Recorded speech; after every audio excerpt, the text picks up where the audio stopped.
अस्सलामुअलैकुम viewers, good morning and welcome to सुनो पाकिस्तान। उम्मीद की किरण और नई सोच के साथ हम आपकी खिदमत में हाजिर हैं। मैं हूं आपका मेज़बान उज़ैर मलिक और हमेशा की तरह प्रोग्राम में मेरे साथ हैं माहम जाहिद और मेरी तरफ से भी तमाम देखने वालों को अस्सलाम वालेकुम और प्रोग्राम में आपको खुशामदीद कहते हैं और मुबारकबाद के भी आप सब मुस्तहिक हैं मुझ समेत। हमारे खिले चेहरों से आपको अंदाजा हो गया होगा बहुत बड़ी कामयाबी पाकिस्तान को नसीब हुई है।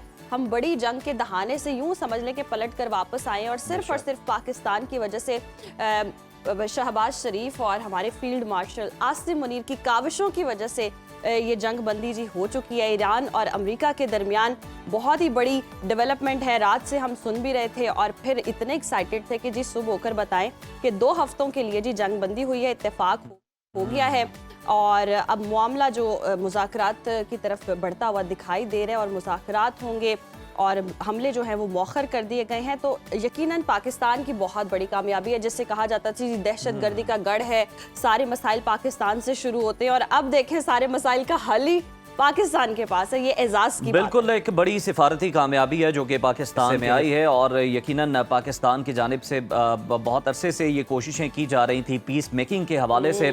और अब हमारे जो दुश्मन हैं जिन्होंने प्रॉक्सी अकाउंट्स भी बनाए हुए थे वो भी इस बात के मुतरफ हैं कि जनाब पाकिस्तान ने बहुत ही ज़बरदस्त किरदार अदा किया। और साथ ही साथ अब हम देख रहे हैं कि जुमे के रोज़ दोनों फरीकैन को पाकिस्तान ने दावत दी है और पाकिस्तान उनको होस्ट करने के लिए तैयार है। अमरीका और ईरान के जो हुकाम हैं, आला ओहदेदार हैं, वो जनाब इस्लामाबाद आ सकते हैं और यहाँ पर बैठ के गुफ्तगू भी हो सकती है और 2 हफ्तों से आगे का जो प्लान है उसको भी तय किया जा सकता है। ईरान के 10 मुतालबात जो हैं वो अपनी जगह पर मौजूद है, लेकिन अमरीका जो है वो भी इस मामले पर हमें सेटिस्फाई दिखाई दे रहा है और ईरानियन जो है वो पाकिस्तान का शुक्रिया भी अदा कर रहे हैं कि पाकिस्तान ने हमेशा एक बरादराना किरदार जो है वो ईरान के लिए अदा किया है और ऐसी ही सूरत हाल हम आज भी देख रहे हैं। इसी तमाम तर सूरत हाल पर बात कर लेते हैं कि ये जो सूरत हाल है क्या ये इसमें बेहतरी आएगी और ये जो सीज़ फायर है क्या ये मुस्तकिल है। बात करने के लिए प्रोफेसर नईम जफर साहब ने हमें ज्वाइन किया है कैलिफोर्निया से। प्रोफेसर साहब वेलकम टू सुनो पाकिस्तान। कहिएगा क्या ये जो जंग बंदी है ये मुस्तकिल अमन में बदल सकती है या फिर आप इसे एक टेम्परेरी डिसीजन के तौर पर देख रहे हैं? नहीं, देखना अल्टीमेटली जो जंग बंदी होगी वो मुज़ाकरात से होगी। मुज़ाकरात शुरू करने के लिए टेम्परेरी जंग बंदी हुई है इज़ द फर्स्ट स्टेप। अगर ये ना होती तो मुज़ाकरात शुरू नहीं होते, मुज़ाकरात शुरू नहीं होंगे तो परमानेंट भी नहीं, जंग बंदी भी नहीं हो सकती। So this is very important critical first step. खुदा का शुक्र के हो गया है, खुदा का शुक्र के पाकिस्तान ने बड़ा इंपॉर्टेंट रोल प्ले किया है। And we have to go back and appreciate कि जब फील्ड मार्शल आसिम मुनीर जब आए थे ट्रम्प से मिलने के लिए, हम लोग मजाक उड़ा रहे थे, भाई क्या चक्कर है, क्यों आए हैं, प्राइम मिनिस्टर क्यों नहीं आए। अब देखें ज़रा, इट वॉज वेरी स्ट्रेटेजिक क्योंकि ट्रम्प साहब की उससे कोई रिस्पेक्टफुल रिलेशनशिप भी शुरू हुआ है। बाद में प्राइम मिनिस्टर ने बड़ा इंपॉर्टेंट रोल किया है और पाकिस्तान पहली दफ़ा 20-30 साल में डिप्लोमेटिकली एक विन हुई है। ये विन हमारे पास लास्ट टाइम हुई थी वो सदर अयूब के ज़माने में हुई थी। So it's a long time. So अब देखें, मैं ऑप्टिमिस्टिक हूँ कि ये पहला दरवाज़ा खुला है और अगर हम अपने कार्ड्स प्ले करें, इस्लामाबाद में मुज़ाकरात भी हों तो ये टुवर्ड्स परमानेंट पीस प्लान हो सकता है।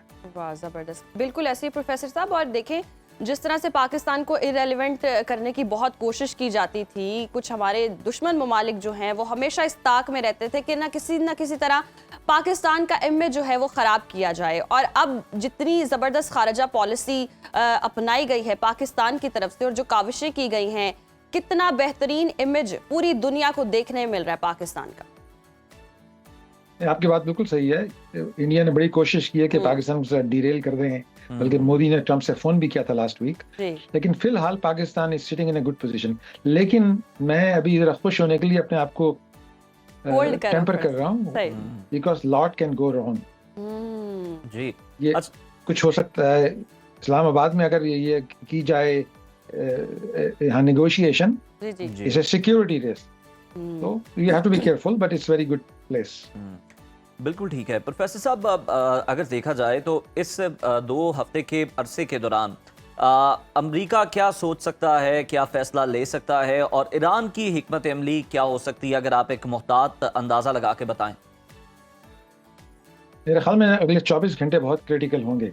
अगर उन्होंने स्ट्रेट ऑफ हॉर्मुज में ट्रैफिक खोल दी, ज़्यादा आना जाना शुरू कर दिया लिमिटेड अंदाज में भी, तो that's the first step. America वो देखेगा। उसके बाद फिर ये है कि जो 10 पॉइंट का उन्होंने पीस प्लान बताया है, अगर उसको देखें तो देयर इज नो वे कि अमेरिका उसमें उसको कबूल कर सकता है। इसमें बहुत ही एग्रीजियस चीज़ें हैं। लेकिन to my own surprise Trump ने कहा कि that's a good starting point, यानी कि उसको उसने कबूल कर लिया इस हिसाब से कि स्टार्टिंग पॉइंट ये माकूल है। नंबर 9 जो है उसमें 10% में वो न्यूक्लियर के बारे में है, but it's also carefully worded. So I think this is how negotiation start. Every negotiation start with looks like a slightly unreasonable list of request. फिर आहिस्ता आहिस्ता बैठ के बात होगी, कुछ वो देंगे कुछ ये देंगे, तो 2-3 हफ्ते में इसका इमर्ज होगा। तो इसमें शहबाज शरीफ साहब can play very critical role, because उनकी चीन से भी बनती है, उनकी मिस्र से बनती है, तुर्की से भी बनती है, अमेरिका से भी बनती है। तो ये चारों 5 जो हैं बड़े क्रिटिकल रोल प्ले वाले लोग हैं, उनसे पाकिस्तान के बड़े अच्छे ताल्लुकात हैं और उसको प्ले कर सकते हैं। तो we are optimistic, carefully optimistic. बिल्कुल ऐसी। अच्छा प्रोफेसर साहब, इस सारी सूरत हाल में हम डोनाल्ड ट्रंप की नेचर को इग्नोर नहीं कर सकते। बहुत ही अनप्रेडिक्टेबल रहते हैं, इतने दावे वादे बयानात और सब कुछ करने के बाद वो फिर ऐसा होता है कि ऐसा यू टर्न लेते हैं कि इंसान सरप्राइज हो जाता है। तो अभी की कंडीशन में आपको क्या लगता है, जितने वो अनप्रेडिक्टेबल हैं, कुछ ऐसा मिस एडवेंचर भी हो सकता है, चांसेस हैं? बिल्कुल हो सकता है और उसके चांसेस हैं। तो किसी सब लोग हम carefully, we want to get excited, लेकिन हम भी केयरफुल हैं कि भाई ये बंदा इतना अनप्रेडिक्टेबल है। yes. लेकिन you can see his frustration. जो आखिरी जो ट्वीट थी जिसमें कहा था let's praise be with Allah, which was very surprising, वो तो बता रही थी कि इसकी डेस्परेशन थी, यानी कि गालियां दे रहा है, धमकी दे रहा है, इसने खुल के कोई प्रेसिडेंशियल डिप्लोमेटिक लैंग्वेज इस्तेमाल नहीं कर रहा। तो दैट शोड कि उसकी कुछ फ्रस्ट्रेशन थी। So he was looking for off ramp. अब पाकिस्तान ने ऑफ रैंप ऑफर किया, ईरान को भी चाहिए था ऑफ रैंप। तो ये sun moon and stars are starting to line up. Unpredictable काम कर सकता है, बिल्कुल कर सकता है, लेकिन अकलमंदी इसका इस्तेमाल किया जाए तो this is the start of negotiation and cool down. देखें ऑयल की प्राइस ऑलरेडी आ गई है $96 पे 117 से। तो देखो क्या होता है अगले 2-3 दिन में। प्रोफेसर साहब, बिल्कुल मार्केट की सूरत हाल भी आप इस पर बात कर रहे हैं, इसको मजीद भी आगे चलकर डिस्कस कर लेते हैं। लेकिन सर अगर हम देखें इस सारी सूरत हाल के अंदर, जिस तरह से वो 10 मुतालिबात हैं, ईरान के भी हैं, और जिस तरह से बिल्कुल न्यूक्लियर हथियारों से दस्तबरदार होने के लिए सदर ट्रंप दबाव भी डाल रहे हैं ईरान के ऊपर, तो आपको लगता है कि जिस तरह से डोनाल्ड ट्रंप चाहते हैं कि उनके तमाम मुतालिबात जो हैं, उनकी तमाम चीज़ें जो हैं, या उनका जो हुक्म है, हम उसको इसी तरह से कह लेते हैं कि उसको मान लिया जाए, ईरान उसके आगे सरेंडर कर दे, तो फिर मामलात बेहतर हो सकते हैं, फिर जंग रुक सकती है, अदरवाइज हमले होते रहेंगे। और ईरान की अगर हम देखें सूरत हाल दूसरी तरफ, तो ईरान ऐसा करने को बिल्कुल तैयार नहीं है। तो कोई खुदा न खास्ता डेडलॉक की सूरत हाल भी आप देख रहे हैं कि मुतालिबात के जो मानने हैं उस पर डेडलॉक की जाहिर है कि जैसे पॉसिबिलिटी 30% 40% डेडलॉक हो सकता है, लेकिन 50 60 70% है कि कुछ ना कुछ रेजोल्यूशन होगा। देखें ना, अगर डेडलॉक हो, it's not good for America, it's not good for Donald Trump. क्यों? महंगाई बढ़ जाएगी, एनर्जी प्राइसेस ऊपर जाएंगी, इलेक्शन हार जाएगा। तो वो उसको भी देख रहा है, तो वो चाहता है कि किस तरह से हो जाए और विक्ट्री भी डिक्लेयर कर दे। उसकी तो ईगो की बात है, उसने विक्ट्री डिक्लेयर कर देना है। मेरे ख्याल में रेजोल्यूशन होगा, ऐसा होगा कि ईरान कहेगा कि जो उसका न्यूक्लियर मटेरियल था वो या एक्सपोर्ट कर देंगे किसी और मुल्क को जैसे, या उसको इंटरनेशनल ऑब्जर्वेशन में डाल देंगे। अमेरिका कहेगा चले हम न्यूक्लियर प्लांट एनर्जी प्रोडक्शन के लिए बनाने देंगे, लेकिन हम उसको मॉनिटर करेंगे। तो इस तरह कुछ हो जाएगा जिसमें उनको न्यूक्लियर पावर भी मिल जाएगी, लेकिन न्यूक्लियर बम बनाने की, यानी ट्रंप फ्लेक्सिबिलिटी शो करेंगे इसमें। जी बिल्कुल, वरना उसके बगैर दोनों का काम खराब होगा। बिल्कुल ठीक, तो दोनों की है इंसेंटिव है कि कुछ ना कुछ हो जाए। अच्छा प्रोफेसर साहब, हम देखते हैं किसी की लड़ाई में ना किसी का कोई ना कोई फायदा जरूर होता है। इस सारी जंग की सूरत हाल में आप क्या समझते हैं, किसको क्या हासिल हुआ? क्योंकि ऑब्वियसली अमेरिका को तो बहुत लॉस हुआ, डोनाल्ड ट्रंप का इमेज बहुत डैमेज हुआ, बट दूसरी तरफ देखें तो बहुत सारे लोगों ने इस जंग से फायदा भी उठाया। तो आप क्या समझते हैं किसको कितना बेनिफिट मिल सका है? देखिए, सबसे ज्यादा फायदा तो इसराइल का हुआ है। इसराइल का चाहता ये था कि भाई किस तरह से ये इनकी ड्रोन प्रोडक्शन तबाह हो जाए और मिसाइल तबाह हो जाए, ताकि हम पे कोई थ्रेट ना हो। कि उनको थ्रेट थी, वो मिसाइल आते जाते रहते थे, लबनान से आते थे, ईरान से आते थे, आ सकते थे। तो सबसे जो विनर था वो इसराइल है। उसने ट्रम्प साहब को भी ऐसा जोश में कह दिया कि देखें जी, आपने वेनेजुएला में काम किया था, आपका 2 दिन में काम हो गया था, यहाँ भी 2-3 दिन की बात है, आ जाएं, हम टॉप लीडर को अगर हम डैमेज कर देंगे तो लोग खतरा स्ट्रीट पे आगे रेवोल्यूशन कर देंगे। That was a huge miscalculation. Venezuela और Iran are not the same. Iran is sophisticated country with 2500 साल की उसकी हिस्ट्री है, तो उन्होंने मिसकैलकुलेशन की है। तो दैट्स द सैड पार्ट। बिल्कुल ठीक है। प्रोफेसर साहब, अगर हम देखें ये जो बड़ी कामयाबी है, अभी हम देख रहे हैं कि बहुत सारे जो ममालिक हैं वो पाकिस्तान से इजहार तशक्कुर भी कर रहे हैं कि बड़ा मौसर सिफारती किरदार अदा किया है। पाकिस्तान की इस कामयाबी के आलमी सियासत पर क्या असरात होंगे और ख़ित्ते में अमन के लिए पाकिस्तान जो है वो कितना बड़ा प्लेयर बनकर सामने आया? और इससे पहले हम देखते थे कि तनाज़ात के हल के लिए जो फरीकैन थे वो कतर का रुख किया करते थे। बरादर इस्लामी मुल्क है, लेकिन आपको लगता है कि अब आने वाले दिनों में जो सूरत हाल है, जो नक्शा बदल गया है, अब ये जो टॉक्स हुआ करेंगी इसमें पाकिस्तान जो है एक बड़ा अहम किरदार अदा किया करेगा और पाकिस्तान की सरजमीन पर होने के भी इम्कानात? आपकी बात सही है, इसके पाकिस्तान की स्टेटस डेफिनेटली इंप्रूव हो गया है। जैसे कतर को कोई रिस्पेक्ट नहीं देते थे 5 साल पहले, लेकिन उन्हें Aahista Aahista diplomatically they become बड़े इंपॉर्टेंट प्लेयर हो गए थे। तो Pakistan is a bigger country, उसकी इकोनॉमी भी है, उसकी पॉपुलेशन भी है, उसका न्यूक्लियर पावर भी है। तो Pakistan can play a bigger role. It will depend कि भाई ये कैसे जाता है अगले 2-3-4 हफ्ते। अगर हम कंटिन्यू टू बी डिप्लोमेटिक, हम अपना इवन हैंडेडली प्ले करेंगे तो Pakistan will stature will rise, Pakistan की रिस्पेक्ट एंड उसका इन्फ्लुएंस बढ़ जाएगा। सो आई एम ऑप्टिमिस्टिक कि this will be good for Pakistan in the long run. लेकिन अगले 2-3 महीने में पता चलेगा कि क्या कैसे प्ले आउट होता है। सही। अच्छा प्रोफेसर साहब, आप क्या समझते हैं, एजेंडाज चेंज हुए हैं, regime change, new world order, ये सारी बातें हमने सुनी और फिर अब 2 हफ्तों के लिए अब सूरत हाल जो है वो जंग बंदी की तरफ चली गई है, लेकिन एट द एंड एजेंडा शायद सेम भी रह सकता है। तो आपको ऐसे खदशात लगते हैं कि अगेन रिजीम चेंज वाली बात हो सकती है, न्यू वर्ल्ड ऑर्डर वाली बात हो सकती है? आई थिंक वैसे बातें तो दोनों करेंगे। ट्रम्प साहब ने ये कहना है जी रजीम तो चेंज हो गई है, जो नए लायक आए हैं बड़े वो बहुत माकूल हैं, वो बातचीत भी कर सकते हैं हमारे साथ, तो हो या ना हो उसने डिक्लेयर कर देना है। तो उसकी ऑल अबाउट ईगो। हाँ, तो कर देंगे वो, ठीक है, हम भी मान जाएंगे, चलो तुम आप जोश में आके कह दें हम, ठीक है, आप खुश हो जाएं, लेकिन we want low energy prices, we want peace in the region. So और प्रोफेसर साहब, खित्ते में अब न्यू वर्ल्ड ऑर्डर क्या बनता आप देख रहे हैं? अच्छा, न्यू वर्ल्ड ऑर्डर ये होगा कि दिल be regional pockets of power. अब देखें ना, जारे गल्फ कंट्री जो हैं, दुबई, कतर, यूएई, सब कहेंगे यार हमें अपने आप को और भी अलायंस चाहिए, हम सिर्फ अमेरिका का हम नहीं कर सकते, डिपेंड कर सकते हैं। तो फ्रांस और जापान ने ऑलरेडी शुरू कर दिया अपनी जाती अलायंस बनाने के लिए। साउथ कोरिया, जापान, चाइना का सारा तेल आता था वहां से, या तो वेनेजुएला से और बाकी यहाँ गल्फ से। वो देखेंगे कि और कहाँ से आ सकता है, अंगोला से आ सकता है, और कहाँ से एक्सपोर्ट कर सकते हैं, या डायरेक्टली रशिया के साथ पाइपलाइन बना लें हम। तो इस तरह की न्यू वर्ल्ड ऑर्डर हो जाएगा। अमेरिका ने वैसे भी कह दिया कि हम अपने आप को श्रिंक करके we gonna focus on the western hemisphere. तभी वो वेनेजुएला ले चुके हैं, क्यूबा लेने वाले हैं, पहले ग्रीनलैंड की बात भी कर रहे थे। तो इस इलाके में मिडल ईस्ट में न्यू रीजनल पावर इमर्ज होंगी और पाकिस्तान का भी रोल प्ले हो सकता है उसमें। इंडिया भी अपने आप को फ्लेक्स करेगा। So will be new regional pockets of influence. Europe is already doing that, NATO तकरीबन खत्म हो रहा है। ठीक। अच्छा प्रोफेसर साहब, जिस तरह से आप बात कर रहे हैं कि ईरान की जो सिविलाइजेशन है 2500 साल पुरानी है, दूसरी तरफ अगर हम डोनाल्ड ट्रंप को देखें, अमेरिका को देखें, तो वहां पे जो ईगो है उसका भी बहुत ज्यादा मसला है। तो क्या आपको लगता है कि अपनी ईगो को सेटिस्फाई करने के लिए अमेरिका कुछ कर सकता है, या फिर अब मुकम्मल रियलाइजेशन हो चुकी है कि जनाब वेनेजुएला वाली सूरत हाल तो यहाँ पे बिल्कुल नहीं हो सकती, और हम जो है वो ईरान के अंदर ना तो रिजीम चेंज कंप्लीटली कर सकते हैं, ना हम ईरान को कन्क्योर कर सकते हैं, ना हम उनसे जो जोहरी हथियार हैं वो छीन सकते हैं, और इस रियलाइजेशन के साथ ही अमेरिका जो है वो विन विन सिचुएशन चाहता है?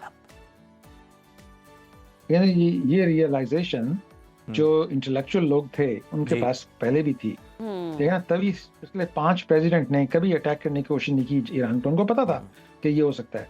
चक्कर ये है कि ट्रम्प साहब के उसके पास जो सर्कल ऑफ है ना, जिसकी बात सुनते हैं, वो बहुत ही नाकामे लोग हैं, नकम्मे लोग हैं। जो डिप्लोमेट थे, जो कि करियर थिंक इंटेलेक्चुअल थे, सबको निकाल दिया है। तो वैसे किसी की बात कम ही सुनता है, जो जिसको सुनते भी हैं वो भी सारे इसके डीप डिप्लोमेट नहीं है। देखें ना, जेरेड कुशनर और ये जो है दूसरा बंदा स्टीव, ये रियल एस्टेट के बंदे हैं। ये डिप्लोमेटिक कॉन्वर्सेशन, नेगोशिएशन उधर आर्ट होता है। उसमें लोग तो कई सालों 10-10, 20-20 साल प्रैक्टिस करते हैं। जी। तो इसके पास सही एडवाइस नहीं है इसके पास। ऐसे ही एडवाइस नहीं है, तभी तो इस तरह का मिस एडवेंचर किया और कुछ हासिल भी नहीं हो सका। बहुत शुक्रिया प्रोफेसर साहब आपके वक्त का।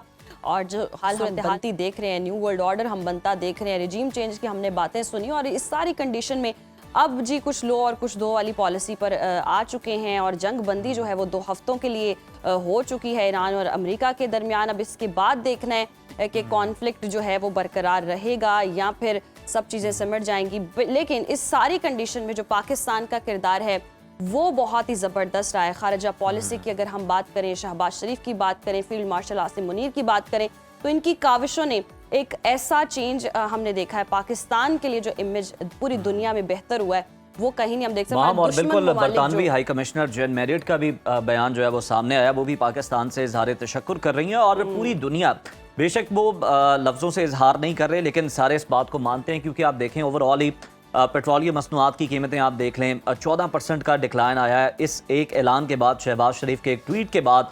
और उसके अलावा आलमी मार्केट आप देख लें, स्टॉक मार्केट आप देख लें दुनिया भर की, उनमें भी बेहतरी आई है। जो गिरावट का शिकार थी अब उनमें लगता है कि जान पड़ गई है इस एक ट्वीट के बाद, इस एक स्टेटमेंट के बाद। तो पाकिस्तान जनाब एक बड़ा अहम प्लेयर बनकर जो है वो सामने आ चुका है। और 10 अप्रैल को अब जो टॉक्स होने जा रही हैं इस्लामाबाद के अंदर, उसमें कोई मुस्तकिल हल निकाला जाएगा जंगबंदी का, और अमन का रास्ता तलाश करने की कोशिश की जाएगी। और यकीनन इसका सेहरा पाकिस्तान के सर पर सजता है, और तभी अमेरिका भी जो है वो तारीफ कर रहा है, और ईरान भी जो है वो भी पाकिस्तान का शुक्रिया अदा कर रहा है। तो इस हवाले से आपको हम आगाह रखेंगे। लेकिन अभी जानते हैं कि मुल्क भर में मौसम की सूरत-ए-हाल जंग की फ़ज़ा तो छट चुकी है। अब हम थोड़ी मौसम की बात कर लेते हैं, क्योंकि दिल तो खुश है और दिल का मौसम भी बहुत खुश है, और इन्वायरमेंट वैसे ही बहुत ज़्यादा बेहतर हो चुका है। तो अब वेदर तो ज़रूरी है। तो देखते हैं कि आज मौसम कैसा रहेगा, मुख्तलिफ शहरों में क्या दर्जा हरारत है।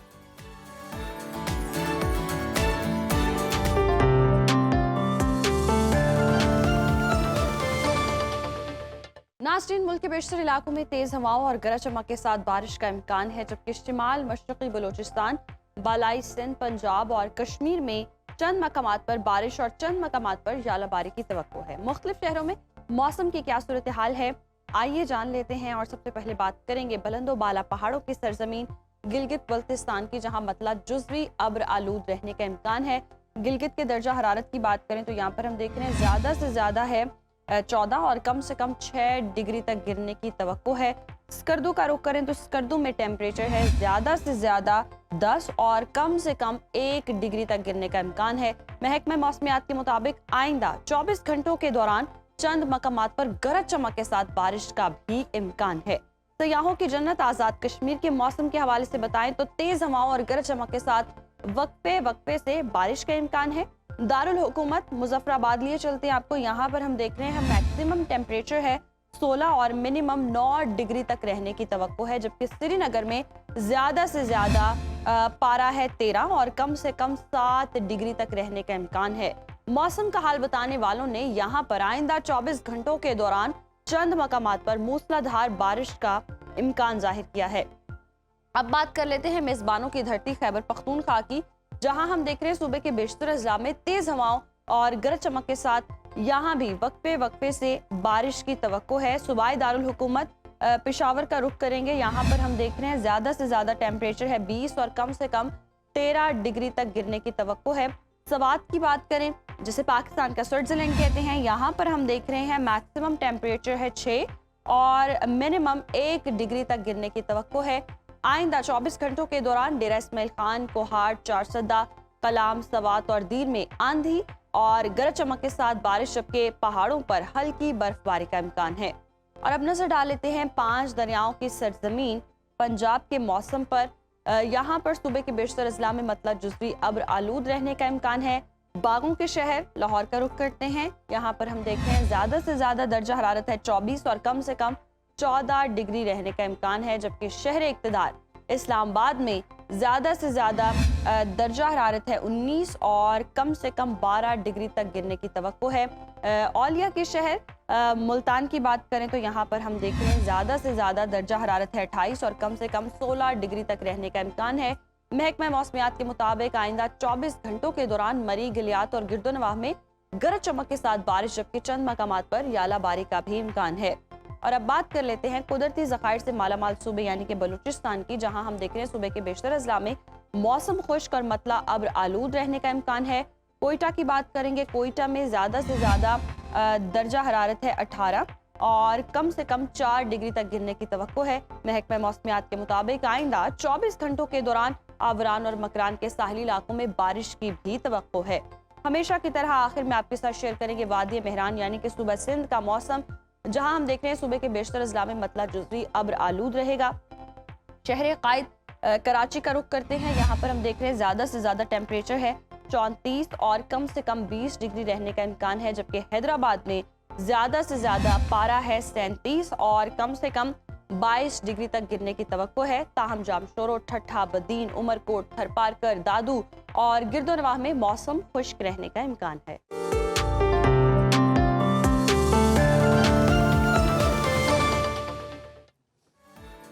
तो जनाब, मौसम की सूरत हाल से आप बाखूबी आगाह हो चुके हैं कि मुल्क भर में दर्जा हरारत के रहने वाला है और आज तो बारिश का भी इम्कान है लाहौर और गिरदोनवाह में और दूसरे शहरों में। लेकिन अभी ब्रेक का इम्कान है, यहाँ ब्रेक लेते हैं, देखते रहिए सुनो पाकिस्तान। व्यूअर्स, रोशनियों का शहर कराची आजकल एक खामोश और तकलीफ दुश्मन की लपेट में है। शहर के बड़े सरकारी अस्पतालों की राहदारियों में माओ की गोद में सिसकते वो मासूम बच्चे हैं जिन्हें खसरा, चिकन पॉक्स और मम्स जैसे वायरस ने अपनी लपेट में ले रखा है। रोजाना सैकड़ों की तादाद में बच्चे तेज बुखार और जिस्म पर सुर्ख दानों की शिकायत के साथ अस्पताल लाए जा रहे हैं। बिल्कुल ऐसे। और सबसे ज़्यादा परेशान कुन बात यह है कि ये मुतादिदी बीमारी जो है वो एक बच्चे से दूसरे में बहुत तेज़ी से मुंतकिल हो रही हैं। जिन्ना अस्पताल हो या सिविल OPDs में तिल धरने की जगह नहीं है और माहिरीन सेहत इसे मौसमी तब्दीली के साथ साथ मुदाफ़ती निज़ाम की कमज़ोरी भी करार दे रहे हैं। लेकिन सवाल यहाँ ये पैदा होता है कि क्या ये हमारा बल्दियाती और तिब्बी ढांचा इस लहर को रोकने के लिए तैयार है, या वालिदैन को मालूम है कि आम बुखार और ख़तरनाक वायरस में क्या फ़र्क है। तो इन तमाम तल्ख हक़ाइक़ और ज़मीनी सूरत हाल पर चाइल्ड स्पेशलिस्ट बात करेंगे। लेकिन सबसे पहले हम कराची का रुख करते हैं, हमारे नुमाइंदे से जान लेते हैं कि वहाँ ग्राउंड रियलिटी क्या है। जुनेद शाह ने हमें ज्वाइन किया। जुनेद शाह, बहुत शुक्रिया आपके वक्त का। बताइएगा कराची में अब तक कितने बच्चे हैं जो खसरा या चिकन पॉक्स का शिकार हो चुके हैं और इंतज़ामिया कितनी मुतहरिक दिखाई दे रही है, पेरेंट्स कितने परेशान हैं? देखिए, बात की जाए जो खसरा है, चिकन पॉक्स है या मम्स है, तो ये जो है वायरल डिजीज़ में शुमार किए जाते हैं, जबकि इनकी वैक्सीन जो है वो मौजूद है। जब बच्चे की पैदाइश होती है उसके 9 माह तक जो है ये वैक्सीन हुकूमत की जानिब से मुफ्त फराहम की जाती है, जबकि ये हिदायत भी की जाती है वालिदैन को कि जब बच्चे की जब पैदाइश हो तो वैक्सीनेशन का ख़ास ख्याल रखें। इस वैक्सीनेशन के ज़रिए 11 मूज़ी बीमारियाँ हैं जिससे बच्चों को बचाया जा सकता है, जिसमें मम्स भी शामिल है, खसरा भी शामिल है और चिकन पॉक्स भी शामिल है। ताहम ये देखने में आया कि जब से जो मौसमियाती तब्दीली देखने में आई है, बारिशों का सिलसिला जारी था गुज़िश्ता माह भी, तो उसके बाद से जो है वो कराची के अंदर खसरा, मम्स और चिकन पॉक्स में नुमाया इजाफा हुआ है। यौमिया सरकारी अस्पतालों की OPDs में जो है वो 4 से 5 जो है वो बच्चे रिपोर्ट किए जा रहे हैं खसरा में या फिर चिकन पॉक्स में, जबकि माहिर सेहत का ये कहना है कि ये खसरा जो है खसरा और चिकन पॉक्स जैसी बीमारियां हैं ये बच्चों में फौरन मुंतकिल होती है। अच्छा जुनेद, ये भी बताइएगा कि सूरत हाल से निपटने के लिए क्या एडवाइजरी जो है वो जारी की गई है हेल्थ डिपार्टमेंट की जानिब से, और किस तरह से फैसिलिटेट किया जा रहा है कि जो वालिदैन अपने बच्चों को लेकर आ रहे हैं इन बीमारियों की शिकायत के साथ? देखिए, माहिर सेहत ने वालिदैन से ये अपील की है कि वो बच्चों की क़ुव्वत मदाफ़ियत को बढ़ाने के लिए उनकी ग़िज़ाओं पर तवज्जो दें, जबकि जो अगर किसी बच्चे को खसरा या चिकन पॉक्स हो जाता है तो उसे आइसोलेट कर दिया जाए ताकि वो दूसरे बच्चे में मुंतकिल ना हो सके, क्योंकि खसरा एक ऐसी बीमारी है, एक पेचीदा बीमारी है जिसमें बच्चा अगर मुब्तला हो जाता है तो उसमें नमूनिया होने का भी खदशा होता है, और अगर नमूनिया बच्चे को हो जाए तो वो जानलेवा भी साबित हो सकता है। तो जो माहिर सेहत हैं उनकी जानिब से ये कहा गया है कि इसमें जितना हो सके एहतियात की जाए, बच्चों को क़ुव्वत मुदाफ़िअत बढ़ाने की जो ग़िज़ाएँ हैं वो दी जाएँ, बर वक्त जो है वो अद्वियात दी जाए। और सबसे बड़ी बात जो उन्होंने अपील की है माहिर सेहत ने, क्योंकि ये देखने में आया है शहर कराची के अंदर कि जो बेशतर वालिदैन हैं वो वैक्सीनेशन नहीं करवाते, जिसकी वजह से बच्चे जो हैं वो इन अमराज में मुब्तला हो रहे हैं। तो उन्होंने अपील की है कि बच्चे की पैदाइश से लेकर 9 माह का जो अरसा होता है उसमें जो वैक्सीन है वो लाजमी लगाई जाए ताकि बच्चे इन मूजी अमराज से जो है वो बच सकें। राइट। अच्छा जुनैद, अस्पतालों की भी सूरत हाल बताइएगा, बेड्स अवेलेबल हैं, सेहत की सहूलियात कितनी बेहतरीन हैं? देखिए, गुज़िश्ता साल जो है वो खसरा चिकन पॉक्स के तकरीबन सिंध भर में 11,000 केसेस रिपोर्ट हुए थे, जबकि इस साल जो है वो तकरीबन डेली की बुनियाद पे 4 से 5 जो है वो इस तरह के केसेस जो है वो रिपोर्ट हो रहे हैं। बात की जाए अस्पतालों की सूरत हाल की, तो सरकारी अस्पताल हैं वहाँ पे हुकूमत की तवज्जो देने की ज़रूरत है, क्योंकि जिस तरह वायरल इन्फेक्शन बहुत ज़्यादा शहर कराची में फैल चुका है, उसमें चाहे चिकन पॉक्स हो, खसरा हो या फिर एम पॉक्स हो, तो इस हवाले से जो बिल्कुल जुनैद, आप सही कह रहे हैं कि मतलब जिस तरह से हम देख रहे हैं कि केसेस जो है वो आ रहे हैं हॉस्पिटल्स में, और इंतजामिया महकमा सेहत को भी जो है उस हिसाब से इंतजामात करने की ज़रूरत है ताकि जितने भी पेशेंट्स आ रहे हैं इस वायरल इन्फेक्शन के साथ उन्हें ट्रीट किया जा सके। बहुत शुक्रिया जुनैद आपके वक्त का। ऑन ग्राउंड सूरत हाल तो हमने आपको बताई कि क्या है। इस पर बात करने के लिए हमें स्टूडियोज़ में ज्वाइन किया है मारूफ चाइल्ड स्पेशलिस्ट डॉक्टर मोहम्मद आलम खान साहब ने, और उनसे हम जानेंगे कि बच्चों को कैसे महफूज रखना है। डॉक्टर साहब, वेलकम टू सुनो पाकिस्तान। बहुत शुक्रिया आपके वक्त का। कहिएगा कि कराची के अस्पतालों के हालात आपके सामने हैं, सूरत हाल आपके सामने है, क्या ये वायरस अब हम समझें कि माजी के मुकाबले में ज़्यादा ताकतवर होकर लौटा है, या फिर वालिदैन ने वैक्सीनेशन नहीं करवाई तो फिर इस वजह से ये बीमारी है? जी, इसका देखिए सबसे जो मीज़ल्स और चिकन पॉक्स हैं, आजकल केसेस हमारे पास प्राइवेटली आ रहे हैं, गवर्नमेंट सेटअप में भी आ रहे हैं। इसकी सबसे प्रिवेंशन का एक ही सबसे आसान तरीका है, दैट इज़ वैक्सीनेशन, जो गवर्नमेंट लगाती है। और मोस्टली क्योंकि पेरेंट्स थोड़ा सा रिलक्टेंस शो करते हैं या वो लगाते नहीं, जिसकी वजह से आपको ये खसरा और ये बीमारियां लाहक होती हैं। तो पेरेंट्स के लिए सबसे पहले ज़रूरी है कि वैक्सीन लगाएं। सब इम्यूनिटी, सबसे जो अच्छी इम्यूनिटी डेवलप होती है दैट इज़ आफ्टर वैक्सीनेशन। ये MMR के नाम से आती है, इसकी 2 डोजेज लगती है। और क्योंकि पेरेंट्स मोस्टली ये लगाते नहीं, और जब बच्चे का एक्सपोजर हो जाता है तो उसमें फिर 90% ज़्यादा रिस्क होता है कि आपको होके रहेगा, तो फिर बचना बड़ा मुश्किल है उससे। अगर एक बार आपको एक्सपोजर हो तो फिर उसके लिए बचना मुश्किल है। उसका सबसे पहले हल यही है कि अगर जिनकी वैक्सीन बच्चों को नहीं लगी हुई, ये 9 माह से ऊपर बच्चों को लग सकती है, और उसके बाद 2 डोजेज इसकी लगती है 6 मंथ अपार्ट, एक 15 महीने पे लगती है, एक 9 मंथ्स पे। तो आप अर्ली भी लगवा सकते हैं। इवन जब ये बहुत ज़्यादा केसेस होते हैं तो गवर्नमेंट 6 मंथ पे भी लगा देती है ताकि बच्चों को ये प्रिवेंशन हो। और ये लग जाए तो फिर कितने % चांसेस होते हैं कि आपको फिर ये मीजल्स जो है वो नहीं हो सकता? ना होने के बराबर चांसेस हैं।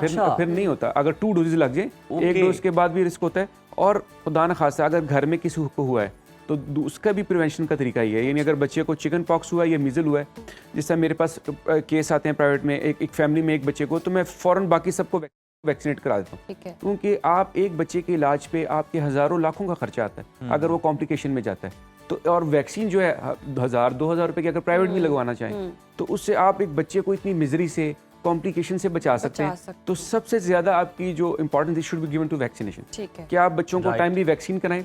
और जो वैक्सीन अगर नहीं लगी, मिस हो गई है, तो आप किसी भी डॉक्टर से, चाइल्ड स्पेशलिस्ट से करा सकते हैं। वैक्सीन बहुत इंपॉर्टेंट है। अच्छा डॉक्टर साहब, बहुत सारे केसेस में हमने देखा है कि पेरेंट्स जो है वो कंफ्यूज हो जाते हैं, चिकन पॉक्स हो या खसरा, उलझ जाते हैं, आम दाने क्या हैं, अलामात क्या हैं, बुखार हुआ है, तो मतलब बर वक्त वो तशखीस ही नहीं हो पाती है। इसका फ़र्क भी बताइएगा। जी, मैं इसका फ़र्क बताता हूँ। देखिए, ये 6, 8, 9 किस्म की बीमारियाँ जो मीजल से मिलती जुलती हैं।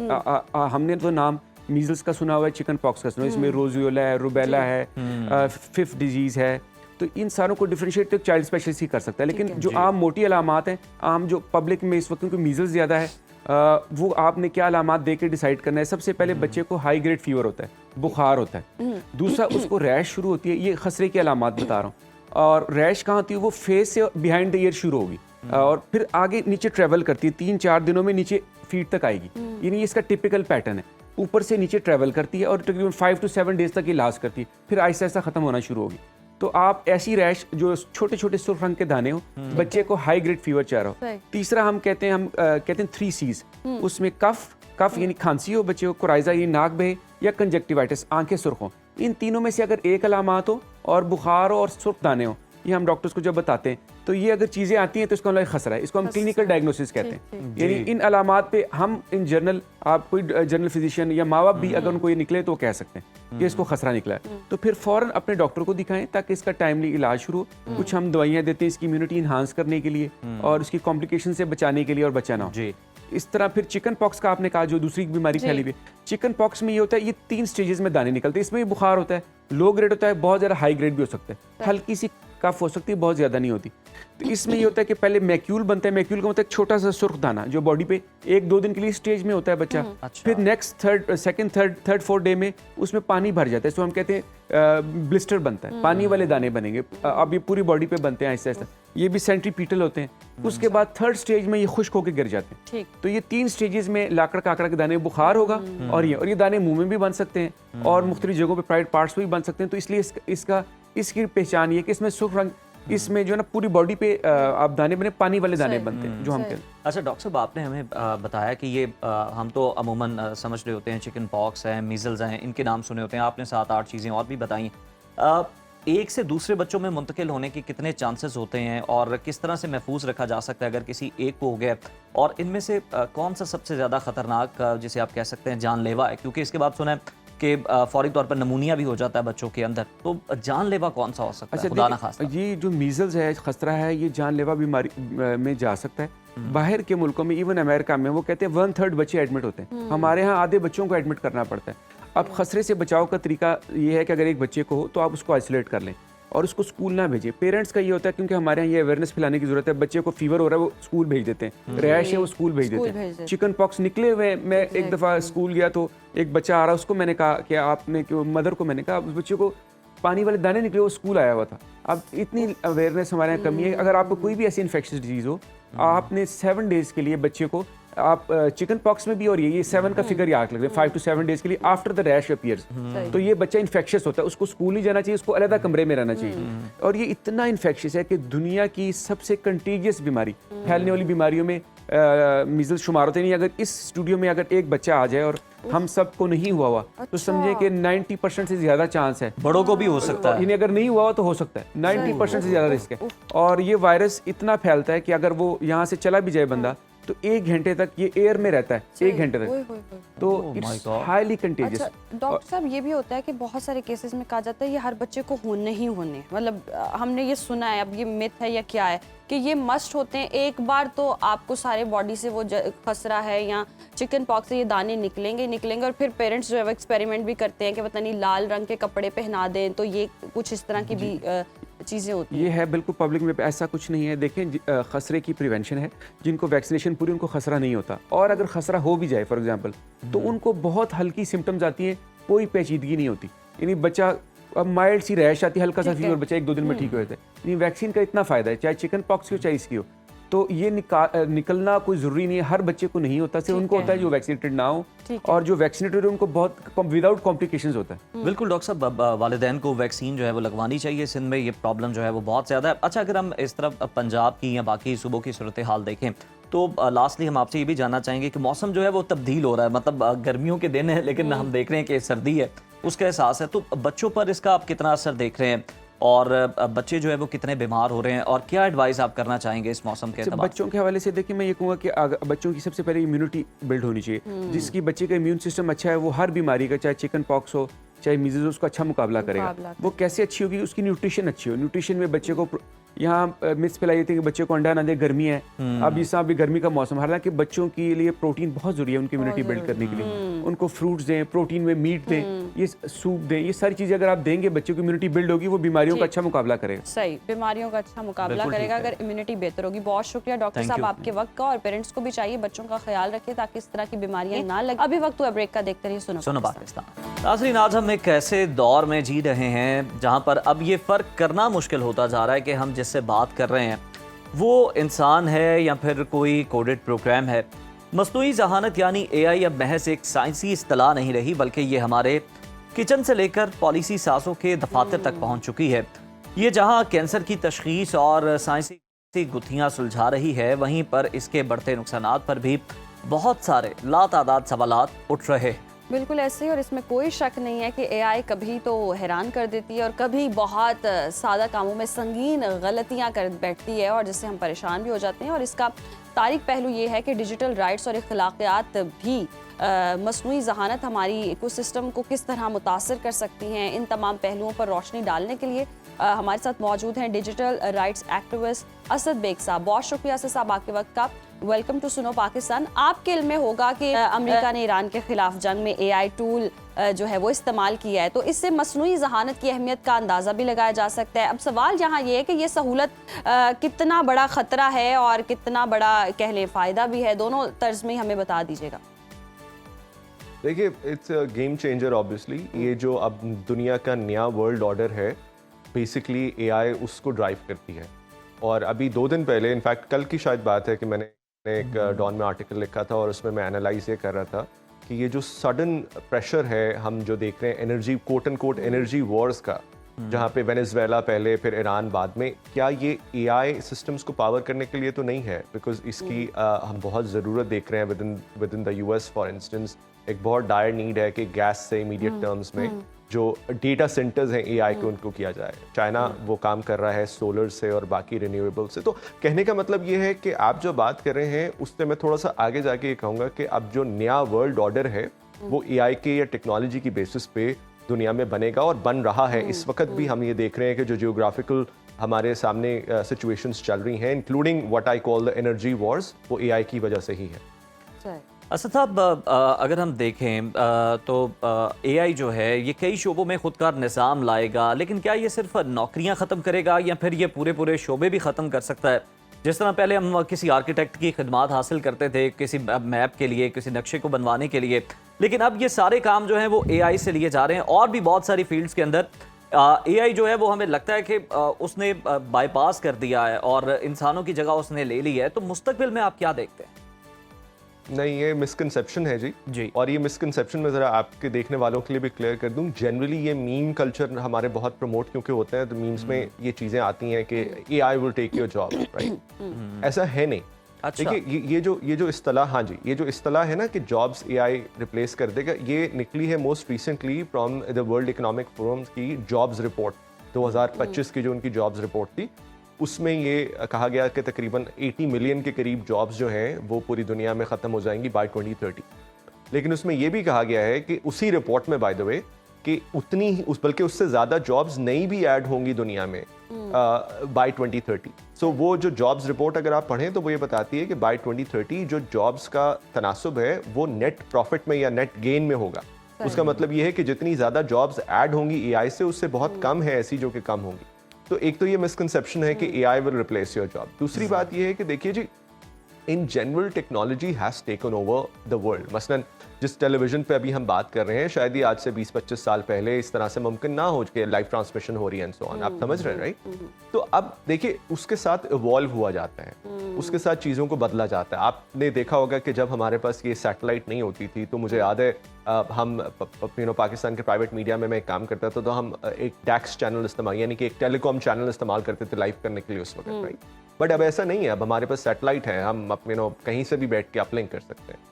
तो आप चीज़ों को, लाइफ को इवॉल्व होती है। अच्छा, अब उसमें जो बड़ी इंपॉर्टेंट बात है, नहीं, मुझे सॉरी, एक मिनट दीजिएगा, दिस इज वेरी इंपॉर्टेंट। उसमें जो बड़ी इंपॉर्टेंट बात ये है कि क्या उस एवोल्यूशन के साथ आप वो जो स्किल्स रिक्वायर्ड हैं वो सीख रहे हैं कि नहीं सीख रहे जी। ये बड़ा जरूरी है। अगर तो वो आप स्किल्स नहीं सीख रहे तो फिर यू आर द पर्सन जिसकी जॉब रिप्लेस हो सकती है। लेकिन अगर आप सीख रहे हैं तो फिर ऐसा नहीं। लेकिन एक 40 साल का आदमी या 50 साल का आदमी जो रेड़ी लगाता है और दाल चावल बेच रहा है, वो किस तरह इवॉल्व होगा टेक्नोलॉजी के साथ, और उसकी तो नौकरी जाएगी। इस तरह के लोगों तो खतरा ही खतरा है। देखिए, ये आपने बहुत अच्छी बात की है। देखिए, अब यहाँ पे सिर्फ मैं इंडिविजुअल्स की बेस, और ये जरा मुझे थोड़ा सा एलैबोरेट करने दीजिएगा, बहुत इंपॉर्टेंट पॉइंट है। Sure. मैं इंडिविजुअल्स को यहाँ पे रिस्पॉन्सिबल नहीं ठहराऊंगा। मसलन मैं ये नहीं कहूँगा कि आपकी 100% या मेरी 100% रिस्पॉन्सिबिलिटी है। देखिए, हम एक मुल्क में रहते हैं जहाँ पे जो हुकूमत है वो हमारी रिस्पॉन्सिबल है, या स्टेट हमारी रिस्पॉन्सिबल। ऐसा ही है ना जी, कि हम हुकूमत को टैक्स देते हैं, स्टेट को टैक्स देते हैं, और फिर तो अब यहाँ पे रिस्पॉन्सिबिलिटी सिर्फ हमारी नहीं है कि हमने ये सीखना है, बल्कि ये स्टेट की भी रिस्पॉन्सिबिलिटी है कि उन्होंने इंश्योर करना है कि जो आपकी वर्क फोर्स है क्या वो उसके लिए तैयार है कि नहीं है। और अच्छी बात यह है कि वो जो रिस्पॉन्सिबिलिटी है उसका कुछ अदराक है। मसलन अब AI पॉलिसी जो पाकिस्तान की है उसमें अगर आप उसको पढ़ें तो आपका आइडिया होगा कि एक बहुत बड़ा चंक जो है उस AI पॉलिसी का वो ट्रेनिंग या कैपेसिटी इंटरवेंशंस पे है, जहाँ पे लोगों को ट्रेन किया जाएगा। तो ये एलिमेंट तो है, लेकिन दूसरी जो इम्पोर्टेंट बात है जो मुझे लगता है कि अभी मिसिंग है, दो चीज़ें मिसिंग है। नंबर एक तो लार्जर पॉपुलेशन में ये रिकग्निशन मिसिंग है। अभी हम वो जो कबूतर की तरह आंखें बंद करके बैठे हुए, अभी हमने ये रिकग्नाइज नहीं किया कि बहुत ज़रूरी है, नंबर एक। और ये मैं हम बाय द वे अपने सेक्टर की, मीडिया सेक्टर की भी बात कर रहा हूँ, बिकॉज मैं सहाफ़ी हूँ, तो मुझे ये मीडिया का सबसे ज़्यादा दुख होता है कि अभी तक मीडिया सेक्टर में भी हमने रियलाइज़ नहीं किया कि बहुत ज़रूरी है। तो अभी हम ये सोच रहे हैं कि हम बस करेंगे या नहीं करेंगे। तो एक तो ये है। दूसरा जो इसमें ज़्यादा इंपॉर्टेंट है वो ये है कि जितनी स्केल पे गवर्नमेंट ने अभी फिलहाल प्लान किया है ट्रेनिंग्स का, उससे कहीं बड़ी स्केल चाहिए हो। अब वो कहाँ से आएगी, कैसे होगी, वो एक सवाल है।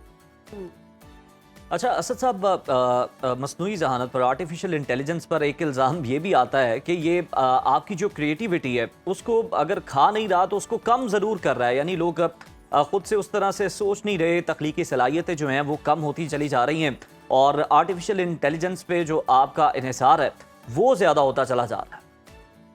देखिए ये बड़ा वैलिड सवाल है, लेकिन मैं इससे थोड़ा सा डिसएग्री इसलिए मैं कह रहा हूँ क्योंकि मैं I don't entirely disagree with it, लेकिन थोड़ा सा डिसएग्री करता हूँ। देखिए जब भी वंस अगेन एवोल्यूशन का जो प्रोसेस होता है ना जी, वो आपकी लाइफ स्टाइल को चेंज करता है। मसलन जब एसी इजाद हुए, क्या उससे पहले हमें आदत थी एसीज में रहने की? पहले हम सर्वाइव कर रहे थे ना एज ह्यूमन बीइंग्स।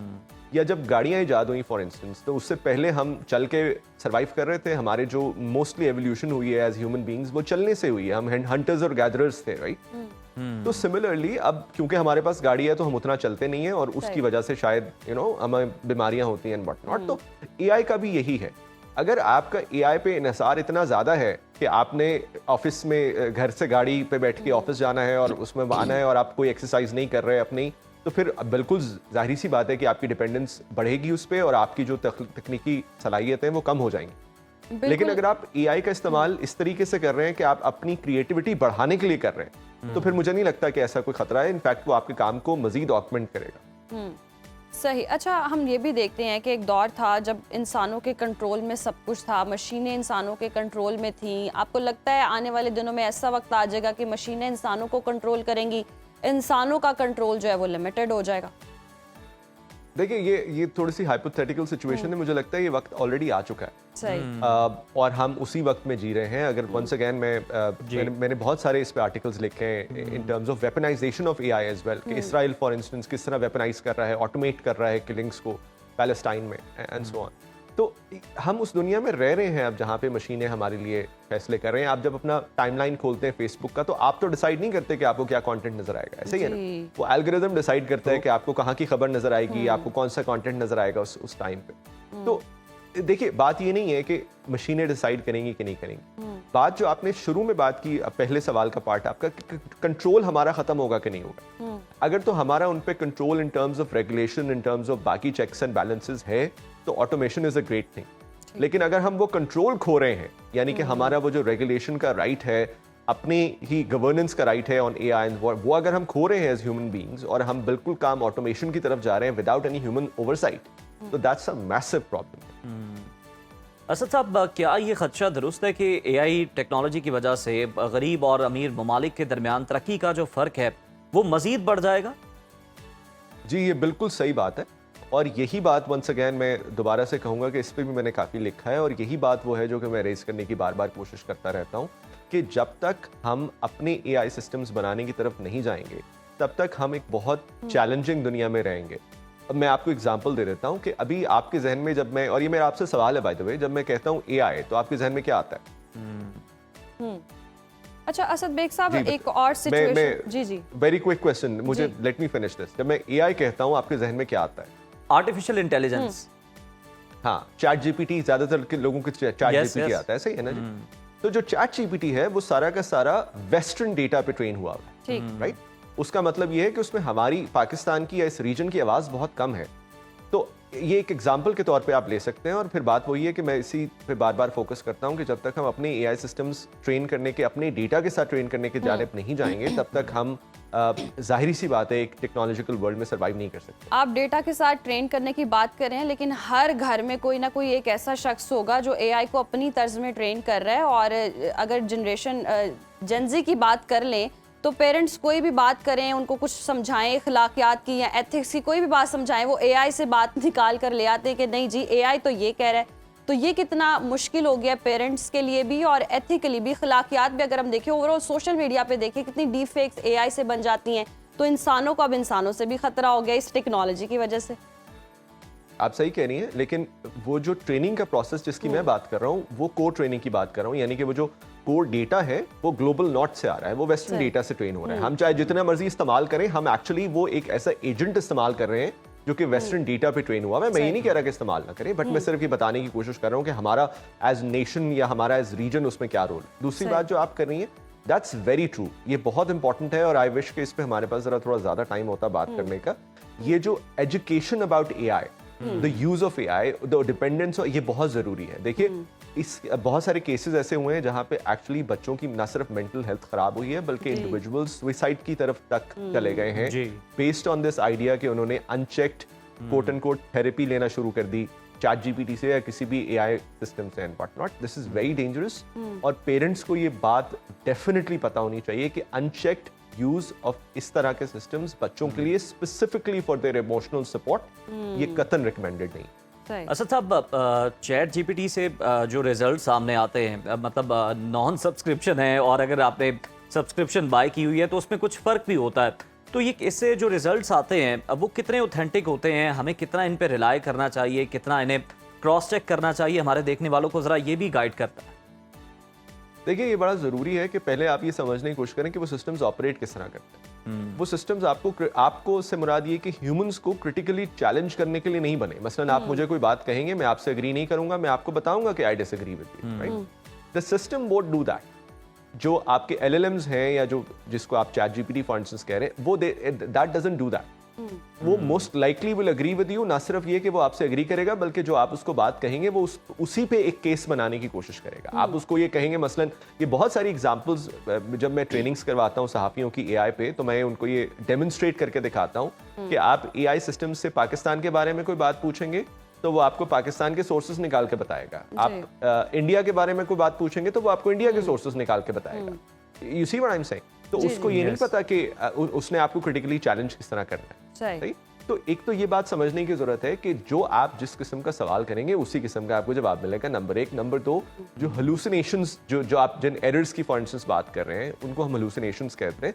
जो हेलुसिनेशंस का रेट है इन जनरल वो सब्सटैंशियली हाई है LLMs, राइट।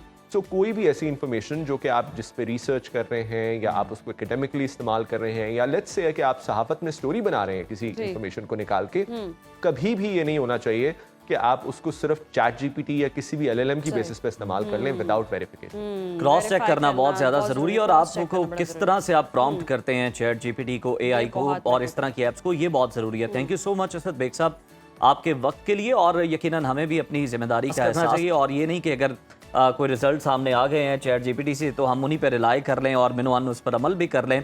बहुत सारी तिब्बी मशवरे भी जो है वो लिए जा रहे होते हैं, हालांकि वो कह रहा होता है चैट जीपीटी के मेरे पे आपने रिलाई नहीं करना है इस मामले पे, मेरी राय ये है, लेकिन आप अपने मौलिद से भी जो है वो डिस्कशन कर लें, उससे भी आप कोई ना कोई दवा जो है वो तजवीज़ करवा लें, लेकिन आप कहते हैं कि नहीं AI ने कहा है तो ठीक ही होगा। और प्रॉम्प्ट करना बहुत मैटर करता है। आप जो चीज़ पूछ रहे होते हैं समहाउ वो कहीं ना कहीं उसके पास भी डेटा कलेक्ट हो रहा होता है और वो उसी के बीच में रहकर आपको कर रहा होता है, तो AI का बेहतर इस्तेमाल करना ज़रूरी है।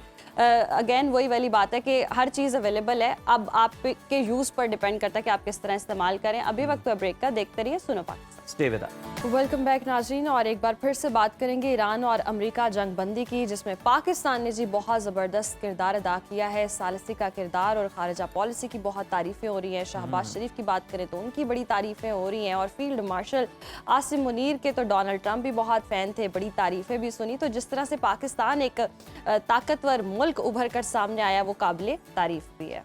और इसी तमाम तर सूरत हाल पर डिस्कशन कर लेते हैं। हमें ज्वाइन किया है, हमारे साथ हमारे मेहमान मौजूद हैं, उनका तारुफ करवा दें। ब्रिगेडियर रिटायर्ड मसूद खान साहब, माहिर बैनुल-अक़वामी अमूर उस्मान शाहिद साहब, और साथ ही साथ एंकर पर्सन यासिर रशीद ने भी हमें ज्वाइन किया है। आप तीनों को वेलकम कहते हैं सुनो पाकिस्तान में।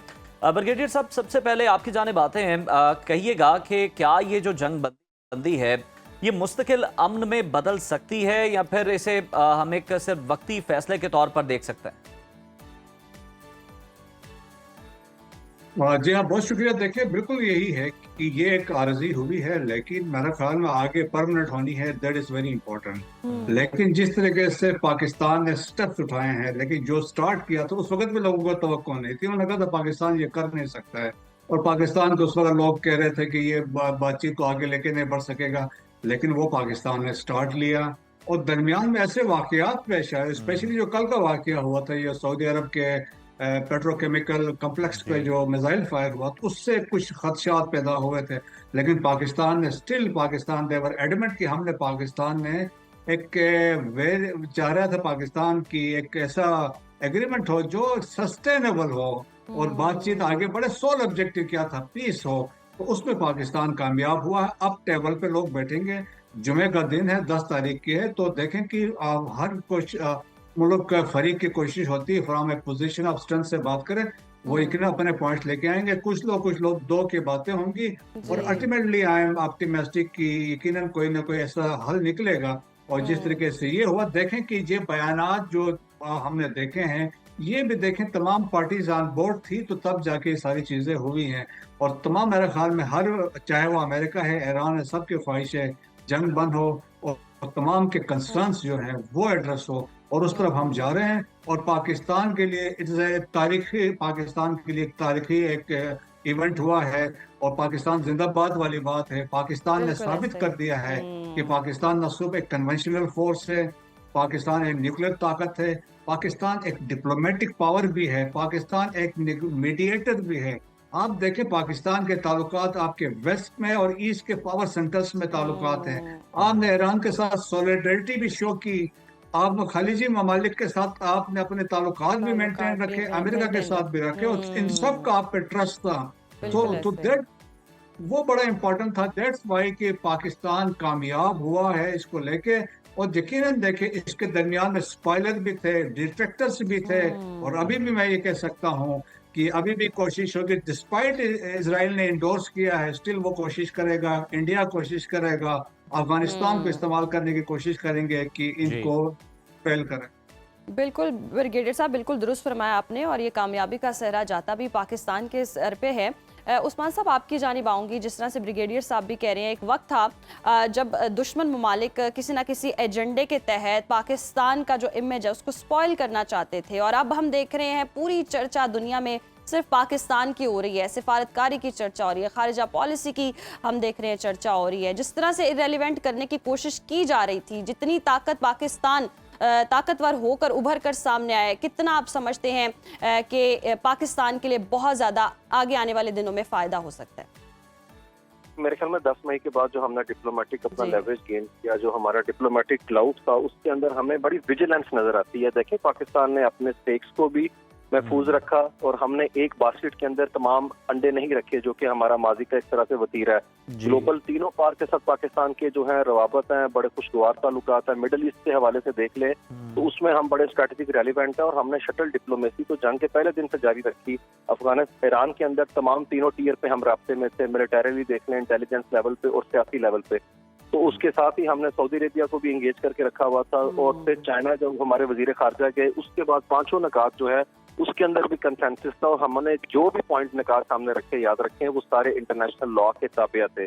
तो मेरे ख्याल में हमने डोनाल्ड ट्रंप को भी फेस सेविंग देने की कोशिश की है, जो कि दुनिया का चेहरा मस्त करना चाह रहे थे। और नो डाउट इसमें कोई शक नहीं, there is still many twist between cup and the lacy front, but तो बहुत ज्यादा है। लेकिन पाकिस्तान ने फैसिलिटेट किया, पाकिस्तान ने मीडिएशन की, अपनी जो हमारी कैपेसिटी है उसके अंदर हमने मनूवरेबिलिटी अपनी जो है उसे मेक श्योर किया। तो मेरे ख्याल में ये कहना जो है वो उसमें कोई तारुज नहीं किसी को होना चाहिए कि पाकिस्तान साउथ एशिया का स्विट्जरलैंड है, या मुझे कहने दें कि रीजनल कैपिटल है पाकिस्तान डिप्लोमेसी का। और ये क्लाउड जो है हमने गेन किया, याद रखें, अपनी मैच्योरिटी से, हमने पोजीशन ऑफ स्ट्रेंथ के साथ और पोजीशन ऑफ उसको मेंटेन रखा है। हमने तालिबान के साथ तीनों दौर की, अभी बीजिंग में हम बैठे हुए हैं, और इसी डोनाल्ड ट्रंप को 10 साल पहले हमने बिठाया था दोहा के अंदर तालिबान के साथ के मुज़ाकरात करके। तब भी हमने इन मुज़ाकरात का हिस्सा रहे जिसमें डोनाल्ड ट्रंप की एडमिनिस्ट्रेशन पाकिस्तान को एंगेज करना चाहती थी। आज ठीक 10 साल बाद हम दोबारा उस जगह के ऊपर हैं जिसमें डोनाल्ड ट्रंप को मुझे लगता है हम फेस सेविंग दे रहे हैं इस सारे मामले के अंदर। और याद रखें, ईरान इस रीजन में एक मुस्लिम कंट्री है जिस पे एतबार करता है, और वो पाकिस्तान है। तो कॉन्फिडेंस बिल्डिंग मैयत लेने की बड़ी जरूरत है। अगर थोड़ा सा शाइस्तगी दिखाएं, दोस्त धमकी छोड़ के डोनाल्ड ट्रंप ट्विटर है अपने हैंडल को थोड़ी देर के लिए सोशल ट्रूथ को रोक दें, और डिप्लोमेटिक चैनल देखें, बहुत बड़ा फॉरेन ऑफिस है उनको काम करने दें, तो मुझे लगता है मामला नतीजा हेज हो सकते हैं। बाकी कोई रास्ता नहीं, जैसे पाकिस्तान ने कहा, मुतबादल सिवाय डायलॉग और डिप्लोमेसी का। बिल्कुल यही जो है वो रास्ता है, बातचीत के जरिए हल निकाला जा सकता है। साथ ही रहिएगा उस्मान साहब। यासिर, आपकी जानिब आऊँगा, कहिएगा डोनाल्ड ट्रंप जितने अनप्रडिक्टेबल हैं, अगर हम देखें तो अमेरिका को भी, डोनाल्ड ट्रंप को भी ये रियलाइजेशन हो चुकी है, ये एहसास हो चुका है कि ईरान जो है वो तरने वाला नहीं है। जो नताइज वो चाह रहे हैं वो वहाँ से नहीं निकल सकते, वो नताइज हासिल नहीं कर सकते। इसलिए डोनाल्ड ट्रंप की भी अब ये ख्वाहिश है कहीं ना कहीं कि इस जंग से निकला जाए। Uzair, thank you so much मुझे इनवाइट करने के लिए। इस वक्त मौजूदा सूरत हाल ये कि पाकिस्तान वो है कि जिसके बारे में ये कहा जा रहा था कि पाकिस्तान जो है किसी खाते में ही नहीं है, ना इसकी सिफारती पॉलिसी है, ना इसकी मुआशी पॉलिसी है, ना इसके रवाबित ठीक है, ना इसके दावे पूरे हैं, ना ये किसी के साथ किया गया एग्रीमेंट पूरा कर सकता है। इसकी जो गवर्नमेंट है उसके मुख्तलिफ अहदाफ हैं, अवाम यहाँ से खुश नहीं है। किसी लम्हे को आप बतौर पाकिस्तानी या बतौर पाकिस्तान के दुश्मन बहुत से निकात से इत्तफाक कर सकते हैं, मुतासिरीन में से भी हो सकते हैं और देखने वाले भी हो सकते हैं, लेकिन एक बात तो तय है कि काम लिया गया है।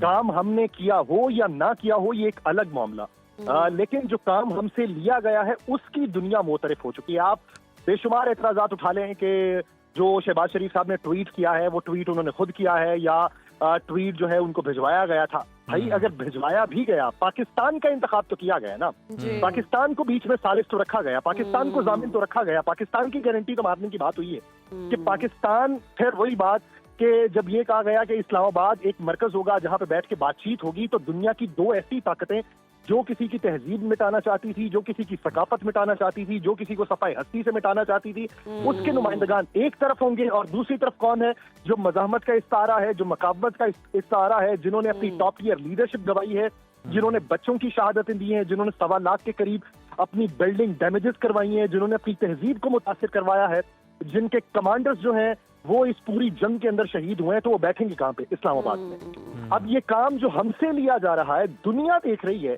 कि पाकिस्तान से ये जो काम लिया गया, सिफारती एतबार से पाकिस्तान ने क्या कुछ किया।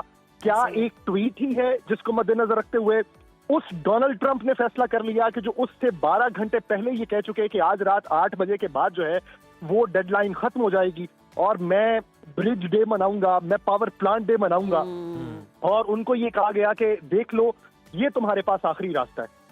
तो उस ट्वीट के सर पे तो हो नहीं सकता, क्योंकि अंतोनियो गुतेरेस उससे पहले ट्वीट कर चुके हैं, उससे पहले कैनेडियन वजीर आजम भी ट्वीट कर चुके हैं, उससे पहले जो कांग्रेसमैन हैं वो भी सवालात उठा चुके हैं कि डोनाल्ड ट्रंप से जो है वो न्यूक्लियर जो पार है या जो जौहरी बटन है वो वापस ले लेना चाहिए, वो इख्तियारात वापस ले लेने चाहिए, मुवाखजे होने चाहिए।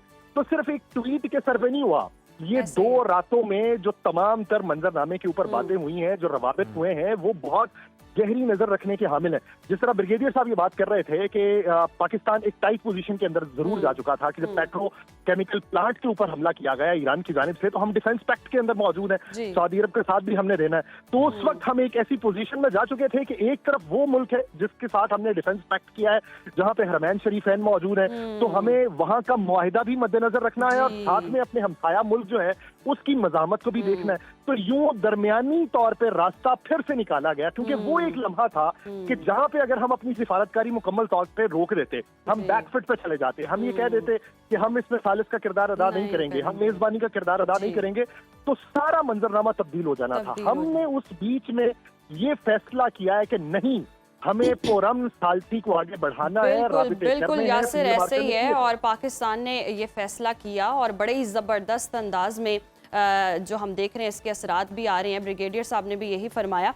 ब्रिगेडियर साहब, जिस तरह से आप बता भी रहे थे कि अब पाकिस्तान अगर देखें, एक तरफ हम देख रहे थे कि पाकिस्तान को हर मसला बताया जा रहा था, हमारा दुश्मन मुल्क यही कोशिश कर रहा था, और अब पाकिस्तान ही है जो हर मसले का हल निकाल कर दे रहा है। कितनी बड़ी ये कामयाबी है और दुश्मन मुल्क को कितनी चुभेगी, क्योंकि बैक टू बैक हम कामयाबियां समेट रहे हैं। तो हनूद यहूद वो तो गठजोड़ कहीं नहीं जाने वाला, वो तो वहीं का वहीं होगा, वो कोई मिस एडवेंचर करेगा, लगता है आपको?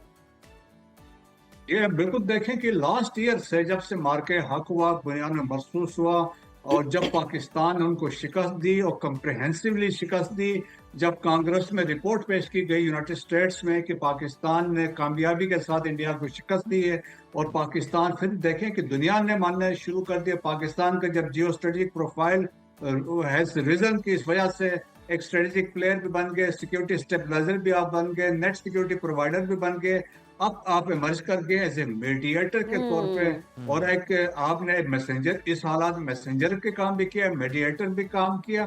तो उससे यकीनन देखिए पाकिस्तान का एक ऐसा इमेज हुआ पिछले 2 साल में, एक वेरी पॉजिटिव, और एक ऐसे फैसला साजी की गई है पाकिस्तान में, मेरे ख्याल में अनएक्सेप्टेबल है कि पाकिस्तान की तारीख में ऐसे हमने फैसले नहीं देखे जो पाकिस्तान के मफाद में किए गए हैं।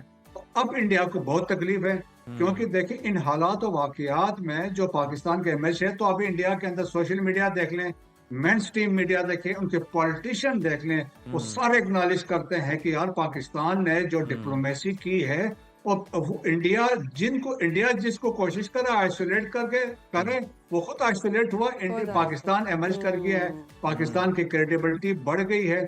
और दैट्स वाई देखें कि लानत मलामत की जा रही मोदी साहब की, जिस तरीके से उनकी डिप्लोमेसी की है, जयशंकर की हम फ्रस्ट्रेशन देखते हैं जो लैंग्वेज उन्होंने इस्तेमाल की, या राजनाथ सिंह की बात हो तो ऐसे ही है। लेकिन ये है लेस, हमें ये पॉसिबिलिटी हम रूल आउट नहीं कर सकते हैं। इंडिया ऑलरेडी प्लानिंग कर रहा था फॉल्स फ्लैग ऑपरेशंस के लिए, लेकिन हमारी इंटेलिजेंस एजेंसीज ने उसको एक्सपोज कर दिया है, और ये बातचीत अभी होने जा रही है 10 तारीख को।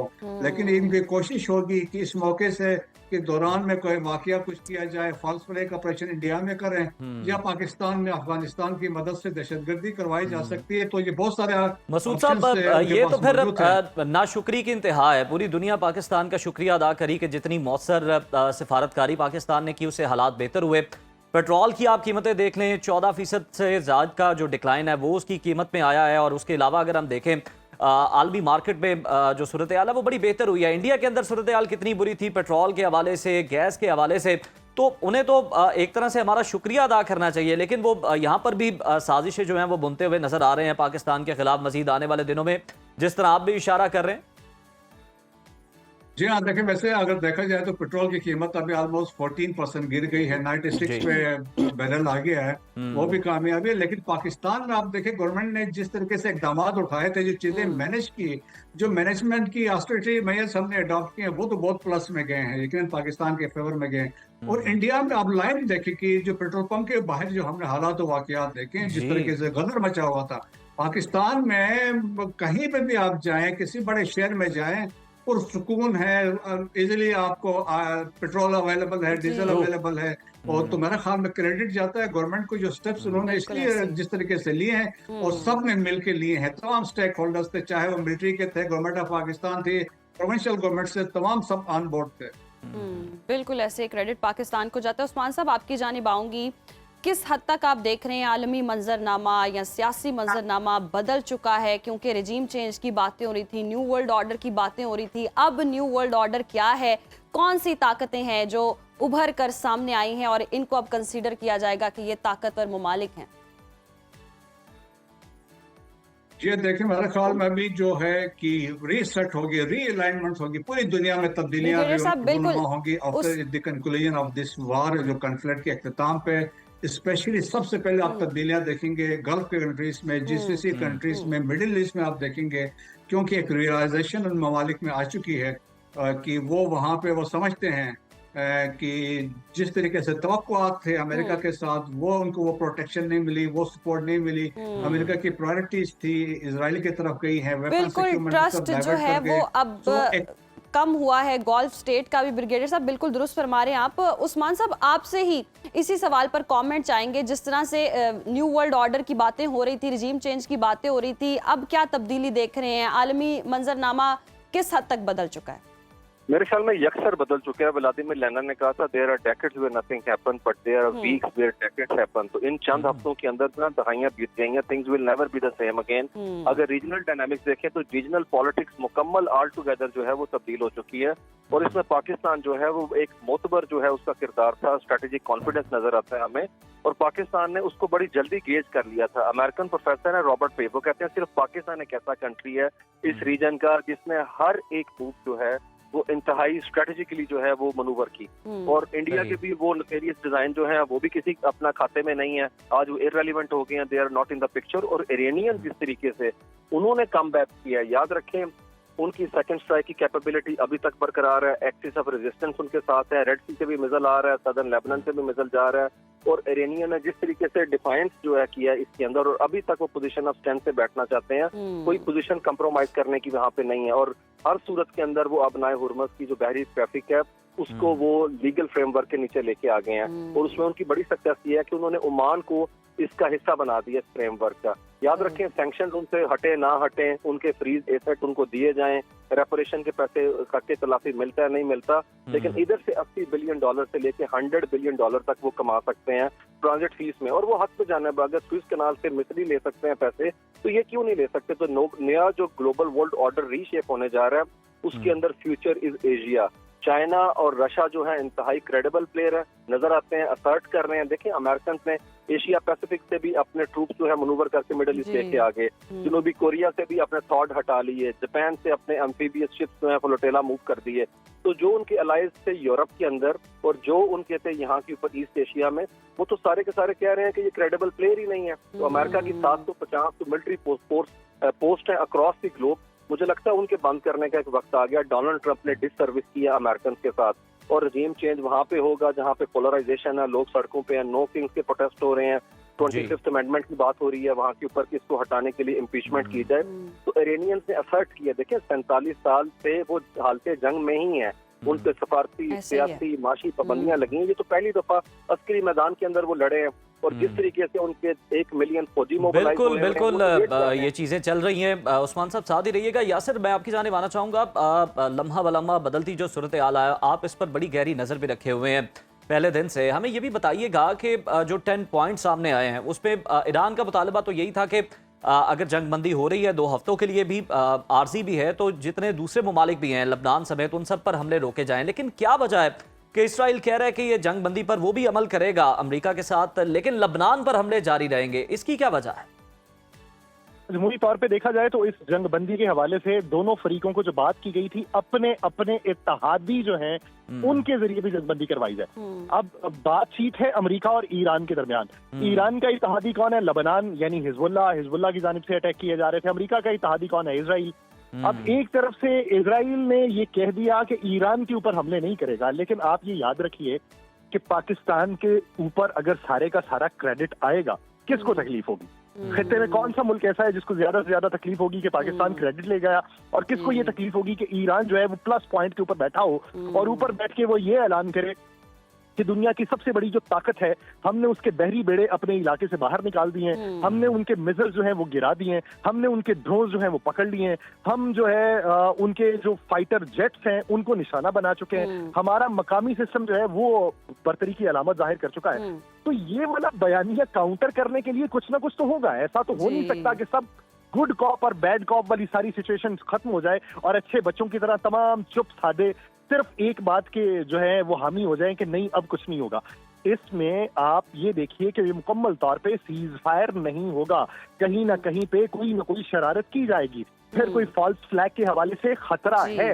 ये दुनिया के बहुत से मुबस्सरीन ये बात मानते हैं, ये उस्मान साहब भी इस पे अग्री करेंगे और ब्रिगेडियर साहब भी हो सकता है इससे मुत्तफिक हों, क्योंकि इजराइल ने जिसने ये जंग शुरू करवाई, जिसने डोनाल्ड ट्रंप को इस बात के ऊपर आमादा किया कि ईरान जो है तुम पे हमला कर देगा, जिसने ये कहा कि ये एटम बम बनाने वाले हैं, यूरेनियम इनकी अफजूदा हो चुकी है, उसकी तादाद को बढ़ा रहे हैं, तो जो इस बात के ऊपर घायल करके पूरी दुनिया को एक ऐसे मंजरनामे में धकेल चुका है कि जहां पे सबके लिए मुआशी परेशानी भी है, सबके लिए सिफारती परेशानी भी है, तो वो वहां पे कोई ना कोई ऐसी बात तो करेगा जिससे इस पूरे मंजरनामे के ऊपर सवाल उठाए जा सके। लेकिन ये सब चीजें तब तक होंगी जब तक ये दोनों ताकतें एक बेस के ऊपर नहीं बैठती। मैं पहले भी जो है वो बीपर के ऊपर ये कह चुका हूं कि एक बैलेंस शीट बनाई जाएगी। उस बैलेंस शीट में लेटर्स ये बताएंगे कि किसका कितना नुकसान हुआ, किसने क्या क्या बेयर किया है, आने वाले दिनों के अंदर उसे क्या कुछ और भुगतना पड़ सकता है, किसका कितना बिल्कुल यासिर, वक्त की किल्लत है और वाकई बहुत ही ज़बरदस्त डिस्कशन भी हो रही है। और जिस तरह से आप भी बता रहे हैं कि अब बैठकर ये तय किया जाएगा कि किसको क्या हासिल हुआ है, किसको क्या फ़ायदा हुआ, क्या नुकसान हुआ। ब्रिगेडियर साहब, लास्टली आपका कमेंट जानना चाहूंगी। जिस तरह से यासिर भी कह रहे हैं कि अब ये डिस्कशन होगी कि किसको क्या फ़ायदा हुआ, क्या नुकसान हुआ, और यकीनन बज़ाहिर हम देख रहे हैं अमेरिका को बहुत नुकसान हुआ, खित्ते को बहुत नुकसान हुआ, मईशत के हवाले से बहुत नुकसान उठाना पड़ा। इसराइल को बहुत ज़्यादा नुकसान हमने देखा है। इस वक्त जो ज़्यादा प्रॉब्लम होगी वो मेरे ख्याल से इसराइल को होगी, क्योंकि जंग के दहाने पर लाने वाला इसराइल था। जी मां, मैं आपसे इत्तेफाक करता हूँ, इसराइल के लिए बहुत नुकसान होंगे। ट्रंप नेतन्याहू की कोशिश थी इसको जितना प्रोलॉन्ग कर सकते हैं इस जंग को करें, क्योंकि उनकी सर्वाइवल इसमें थी।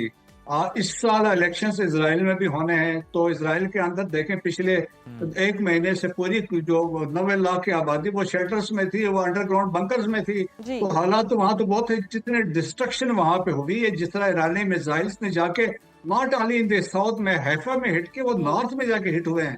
तो वो जो टेरर था, जो ड्रोन्स का खौफ था, वो तो प्रिवेल कर गया। बहुत मैसिव डिस्ट्रक्शन की बात की जा रही है। तो अभी फिर देखिए उनके ऊपर करप्शन के केसेस, अगर आपको याद है प्रेसिडेंट ट्रंप ने कई दफा उनके प्रेसिडेंट से रिक्वेस्ट की थी इनको ये केसेस खत्म कर दें, लेकिन हुआ नहीं है। तो ये जाके इनका ट्रायल भी होगा और फिर इनके साथ जो होगा, मेरे ख्याल में ट्रंप से ज्यादा बुरा इनका हालत होना है। तो दैट्स वाई इनकी हद्दुल इम्कान कोशिश थी कि जंग को बढ़ाया जाए।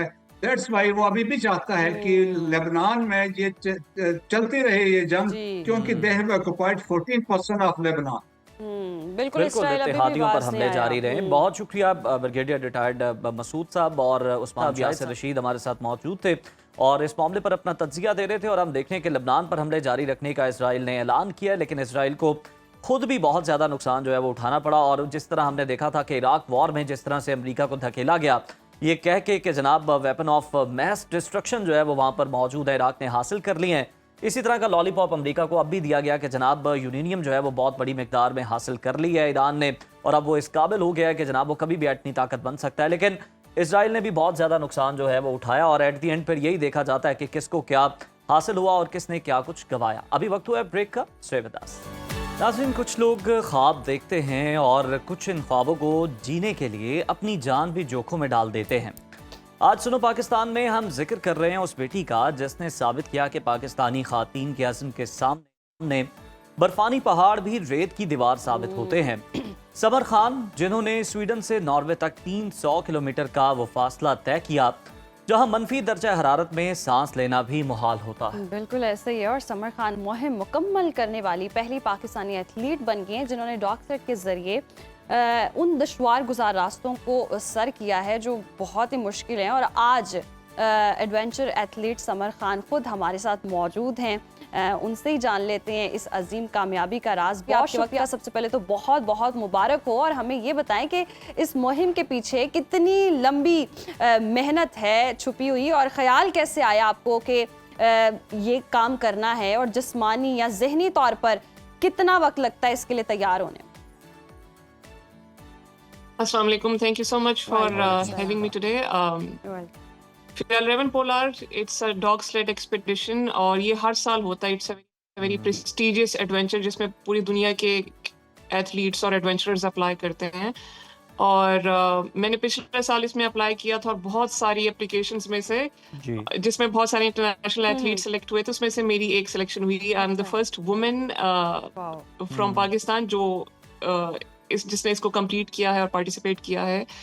सो तैयारी तो ये थी कि मैं ट्रेनिंग पूरा साल करती हूँ, लेकिन ये कि इसके लिए वहाँ पहुँच के उसको कंप्लीट करना वो ज़्यादा चैलेंजिंग था, क्योंकि जो बहुत नई चीज़ इसमें थी वो था डॉग स्लेड ड्राइविंग जो मुझे नहीं आती थी, बिल्कुल भी मेरा कोई एक्सपीरियंस नहीं था इसमें, और हमें सिर्फ एक दिन मिला बेसिक ट्रेनिंग के लिए, और फिर हम डेली कुछ ना कुछ सीखते थे। हर एथलीट को 6 स्कैंडिनेवियन हस्कीज मिले हुए थे जो बहुत स्ट्रॉन्ग और बड़े हस्कीज होते हैं और उनको हैंडल करना बड़ा मुश्किल होता है। अच्छा समर, लोगों को समझाने के लिए कि मतलब 300 किलोमीटर ऑन रोड कुछ और है, लेकिन बर्फ के ऊपर ये 300 किलोमीटर आप भी बता सकती हैं अपने एक्सपीरियंस के जरिए कि ये 300 भी कितना लग रहा होता है, कि आपको ये कितना ज़्यादा है, और साथ ही साथ ये बताइएगा कि कितना चैलेंजिंग था कि जब दर्जा हरारत इतना कम होता है मनफी में, तो ख़ुद को एक्लामेटाइज करने में कितना वक्त लगता है, और फिर साथ ही साथ जो हस्की हैं उन्हें कंट्रोल करना ये कितना चैलेंजिंग है? आर्कटिक अपने सख्त इन्वायरमेंट की वजह से जाना जाता है, इसीलिए ये एडवेंचर इतना ज़्यादा इम्पोर्टेंट है कि आपको हार्श इन्वायरमेंट से गुजरना है, एक बहुत वाइल्ड लैंडस्केप से गुजरना है। हमने फ्रोजन लेक पे भी डॉग स्लेड किया, हमने जंगलों के बीच में से भी डॉग स्लेड किया, बहुत बारीक बारीक रास्तों पे, खाइयों पे, बहुत पुराने पुराने गांव में जहाँ पे कोई भी नहीं था, और सो वहाँ पे बहुत एक वाइल्ड इन्वायरमेंट पे आपको डॉग स्लेड करना पड़ता है। और ज़्यादातर जब स्नो स्टॉर्म्स चलते हैं, बहुत एक्सट्रीम ठंडी हवाएं चलती हैं, तो उसमें मैनेज करना और चैलेंजिंग हो जाता है। सो डेली तकरीबन हम 60-70 किलोमीटर कवर करते थे, और हमारी यही होता था जब हमारे एक्सीडेंट होना शुरू हुए डिफरेंट एथलीट्स के बारीक बारीक रास्तों पे। मैं खुद 2-3 दफ़ा गिरी, मेरा डॉग स्लेड मेरे हाथ से निकल गया था। तो यही हम सोचते थे कि पता नहीं हम फिनिश लाइन क्रॉस कर पाएंगे या नहीं, क्योंकि दिन ब दिन एक्सपेडिशन टफ होता है। बिल्कुल। और समर, जिस तरह से आप चैलेंजेस भी बता रही हैं, आप गिरी, उठी और फिर मंजिल तक पहुंची और कामयाबी समेटी, वो जज्बा भी बताएगा। हम पिक्चर्स में भी देख रहे हैं आपने फ्लैग उठाया हुआ है पाकिस्तानी, ये जज्बे के हवाले से भी कुछ अपनी शेयर कीजिएगा बातें। ऐसे एक्सपेडिशंस में मैं अक्सर पाकिस्तानी रिप्रेजेंटेशन नहीं देखती, बहुत कम देखती हूँ, या जब मैं पहुंचती हूँ तो मुझे पता चलता है कि अच्छा मैं पहली पाकिस्तानी खातून हूँ जो वहाँ पे है। सो फिर मुझे बहुत ज़्यादा I take immense responsibility to represent Pakistan in a best way, क्योंकि फिर वो एक बंदे की वजह से पूरे मुल्क को जज करते हैं और सोचते हैं कि अच्छा यहाँ के लोग ऐसे होंगे। सो मेरी कोशिश यही थी कि मैं बहुत अच्छी परफॉर्मेंस दूँ और बहुत अच्छे तरीके से फिनिश लाइन क्रॉस करूँ, इसको कंप्लीट करूँ, और पाकिस्तान के लिए ये ऑनर लेके जाऊँ। अच्छा समर, एडवेंचर स्पोर्ट्स की अगर हम बात करें तो पाकिस्तान में कोई इतना रुझान नहीं है, बहुत कम लोग इसके बारे में जानते भी हैं। आप क्या सजेस्ट करना चाहेंगी कि इसके लिए, जिस तरह से आप भी बता रही थी कि आप वहाँ जाती हैं तो पता चलता है कि आप पहली पाकिस्तानी खातून हैं जो यहाँ तक पहुँची हैं, तो कितना शऊर देने की ज़रूरत है और लोगों को इस हवाले से अवेयर करने की ज़रूरत है कि वो भी इनमें पार्टिसिपेट कर सकते हैं? मैं जब इंटरनेशनली देखती हूँ तो मेरे माइंड में नेचुरली एक कंपैरिजन आ जाता है between Pakistan and other countries कि वो एडवेंचर स्पोर्ट्स में कितने ज़्यादा आगे हैं, उनकी लेगेसीज हैं सालों की, और उनके इतने इवेंट्स हैं जो हर साल होते हैं, और वो हर स्पोर्ट्स इवेंट पे वही नज़र आते हैं। सो फिर मेरी बहुत कोशिश होती है कि मैं जितने भी डिसीजन मेकिंग लोग हैं, हमारे लीडर्स हैं, पॉलिटिशियंस हैं, मैं उन तक अपने प्रोजेक्ट्स प्रपोजल्स के जरिए वो सारे आइडियाज पिच करूं कि let's work together, let's build something similar in Pakistan, क्योंकि हमारे पास तो उनसे ज़्यादा हाई माउंटेन्स है, हमारे पास बहुत आइडियल लैंडस्केप है एडवेंचर स्पोर्ट्स के लिए, तो why not to be a pioneer in adventure sports. अच्छा समर, आप ना बीइंग अ वुमेन बहुत सारी ख़वातीन के लिए एक रोशन मिसाल हैं, उन लोगों को जो डिस्करेज किया जाता है कि बीइंग अ वुमेन बड़ा मुश्किल है जी, ये तो कर ही नहीं सकती है। और देखें स्पोर्ट्स के मैदान में या किसी भी मैदान में ख़वातीन इतनी आगे हैं और इतनी कामयाबियाँ समेट रही हैं, और जिस तरह से आपने भी कहा कि मेरी कामयाबी का क्रेडिट उन लोगों को जाता है कि जो आपकी सलाहियतों पर शक करते थे या डाउट करते थे, उनको फिर आप चैलेंज करते हैं कि नहीं मैं कर सकती हूँ, तो ये कितनी बड़ी मोटिवेशन है। हमारी पाकिस्तानी ख़वातीन बहुत मजबूत है, और स्पेशली जो हमारी पहाड़ी इलाकों की ख़वातीन है, they are very tough genetically. सिर्फ चीज़ यहाँ पे हम पीछे रह जाते हैं कि हमारे अपॉर्चुनिटीज़ नहीं मिलती है, ऐसा कोई बंदा, ऐसी ऑर्गेनाइजेशन या प्रोग्राम्स जो उनको लीड कर सके, इन चीज़ों में इन्वॉल्व कर सके। अब मेरी पूरी कोशिश होती है अपने गर्ल्स कैंप के ज़रिए जो मैं इंटरनेशनली सीखती हूँ वही एक्सक्लूसिव नॉलेज और स्किल्स मैं अपने कैंप्स में डिलीवर करूँ, उन लड़कियों तक पहुँचाऊँ जो जिनके पास इन प्रोग्राम्स की एक्सेस नहीं है। लेकिन ये कि अकेले मुझसे नहीं होगा, we need a lot of partners, we need private and government partnerships इन चीज़ों को और बढ़ाने के लिए। बिल्कुल, और हुकूमती इदारों को भी आगे आने की ज़रूरत है, और यकीनन आपने कोई ना कोई समर अपना नया गोल भी आपने लिया होगा, टारगेट भी आपने सेट कर लिया होगा, और उसको अचीव करने के लिए आप तैयारी भी कर रही होंगी एक तरफ, एक दफ़ा फिर से हमारी जानिब से आपको बहुत बहुत मुबारकबाद हो सुनो पाकिस्तान के प्लेटफॉर्म से। और ऐसी ही ख़वातीन जो हैं वो एग्जाम्पल हैं, और बाकी जो ख़वातीन हैं उन्हें भी आगे आना चाहिए और इस तरह के खेलों में अपनी सलाहियतों का लोहा मनवाना चाहिए। ब्रेक लेते हैं, stay with us. Welcome back नाज़रीन। अब कुछ सेहत की बात कर लेते हैं, और अगर हम अपनी बॉडी की बात करें तो ये एक ऐसी मशीनरी है जहां सबसे ज़्यादा जिगर का बहुत किरदार है। अहम फिल्टर प्लांट जिसे कंसीडर किया जाता है, लेकिन जब इस फिल्टर पर चर्बी की तय जम जाए तो ये खामोश दुश्मन जो है वो आहिस्ता आहिस्ता पूरे जिस्म को नाकारा बना देता है। फैटी लिवर आजकल हम सुनते हैं आम इस्तिलाह बन चुकी है, लेकिन बदकिस्मती से हम इसे उस वक्त तक संजीदा नहीं लेते जब तक जिगर काम करना छोड़ना। और इसकी सबसे बड़ी वजह हमारा बदला हुआ लाइफस्टाइल है, गैर मुतवाज़न खुराक है। फास्ट फूड और सुस्ती ने इस मरज़ को घर घर पहुंचा दिया है। और आज हम इसी अहम मौजू पर डिस्कशन करने वाले हैं कि जिगर को चर्बी से कैसे पाक रखा जा सकता है। और इसी पर डिस्कशन के लिए मारूफ माहिर तिब हकीम अताउर रहमान साहब स्टूडियोज़ में हमारे साथ मौजूद हैं। हकीम साहब, आपको खुश आमदीद कहेंगे प्रोग्राम में। शुक्रिया। सबसे पहले तो हम आपसे जानना चाहेंगे कि फैटी लीवर को खामोश मरज़ क्यों कहा जाता है? जी, बिस्मिल्लाहिर्रहमानिर्रहीम। फैटी लीवर को खामोश मर्ज इसलिए कहा जाता है कि ये एक ऐसी फैक्ट्री है जो आपकी बॉडी में 500 से ज़्यादा फंक्शन प्रमोट कर रही है। अब 500 फंक्शन को प्रमोट करने वाली फैक्ट्री को अल्लाह ने कितनी ज़्यादा सलाहियत दी है। अब जब इसके अंदर कोई रद्द अमल आता है सिंथेटिक चीज़ों की वजह से, लाइफस्टाइल सेडेंटरी की वजह से या खुराक की बेतदाली की वजह से, तो वो अपने तौर पे वो जंग कर रहा होता है इसको ठीक करने की। अल्लाह ने इसके अंदर सलाहियत भी रखी है सही कि फैटी लिवर एक ऐसी बीमारी है जो अगर आप दवाई नहीं भी खाएंगे, लाइफस्टाइल ठीक करेंगे तो वो रिवर्स हो जाती है। यानी मशीनरी है ना, मशीनरी के अंदर एक ओवरलोड कर रहे हैं, लोड कम करेंगे। अब ये देखें कि हमारे यहाँ लोगों का एक तो मीठा बहुत खाते हैं और दूसरा जो कार्बोहाइड्रेट, ये दोनों मेन वजह है फैटी लिवर होने की। और फैटी लिवर इंसान की जो अलामात होती हैं वो भी मैं आपको बता दूं। ब्लोटिंग होना, भूख लग रही है लेकिन जैसे ही खाना खाएंगे लगेगा मैंने खाना खा लिया, यानी कि मजीद खाने को दिल नहीं करेगा, एक दो लुकमे खाएंगे पेट भर जाएगा जी। दूसरा फैटी लिवर के अंदर क्या होता है, हर वक्त लेथार्जी, वीकनेस होती है।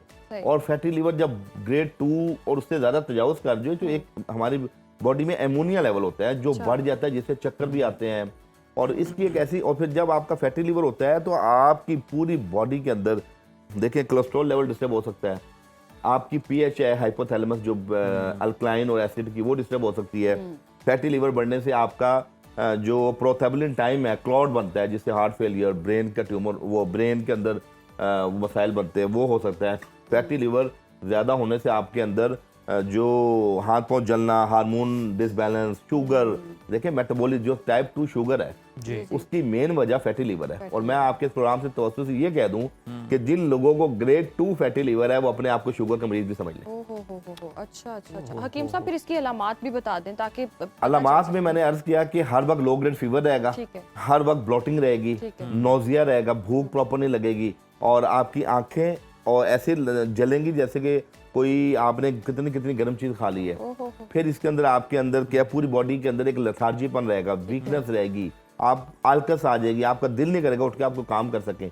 ये फैटी लिवर की। हकीम साहब, जिस तरह से आप बता रहे थे कि डायबिटीज की भी स्टेजेस हैं, जी, ये जिगर की खराबी की भी स्टेजेस हैं, फैटी लिवर की भी हैं, और वो क्या क्या है? जी, फैटी लिवर जब आपका टाइप्स क्या है? देखिए ग्रेड 1 कॉमन है, हमारी जो कि खुराक के, हमारा लाइफस्टाइल कॉमन ऐसा है बहैसियत मौजूद, लेकिन ग्रेड 2 के अंदर आप कॉम्प्लिकेशन में जाते हैं और ग्रेड 3 बहुत खतरनाक चीज़ है।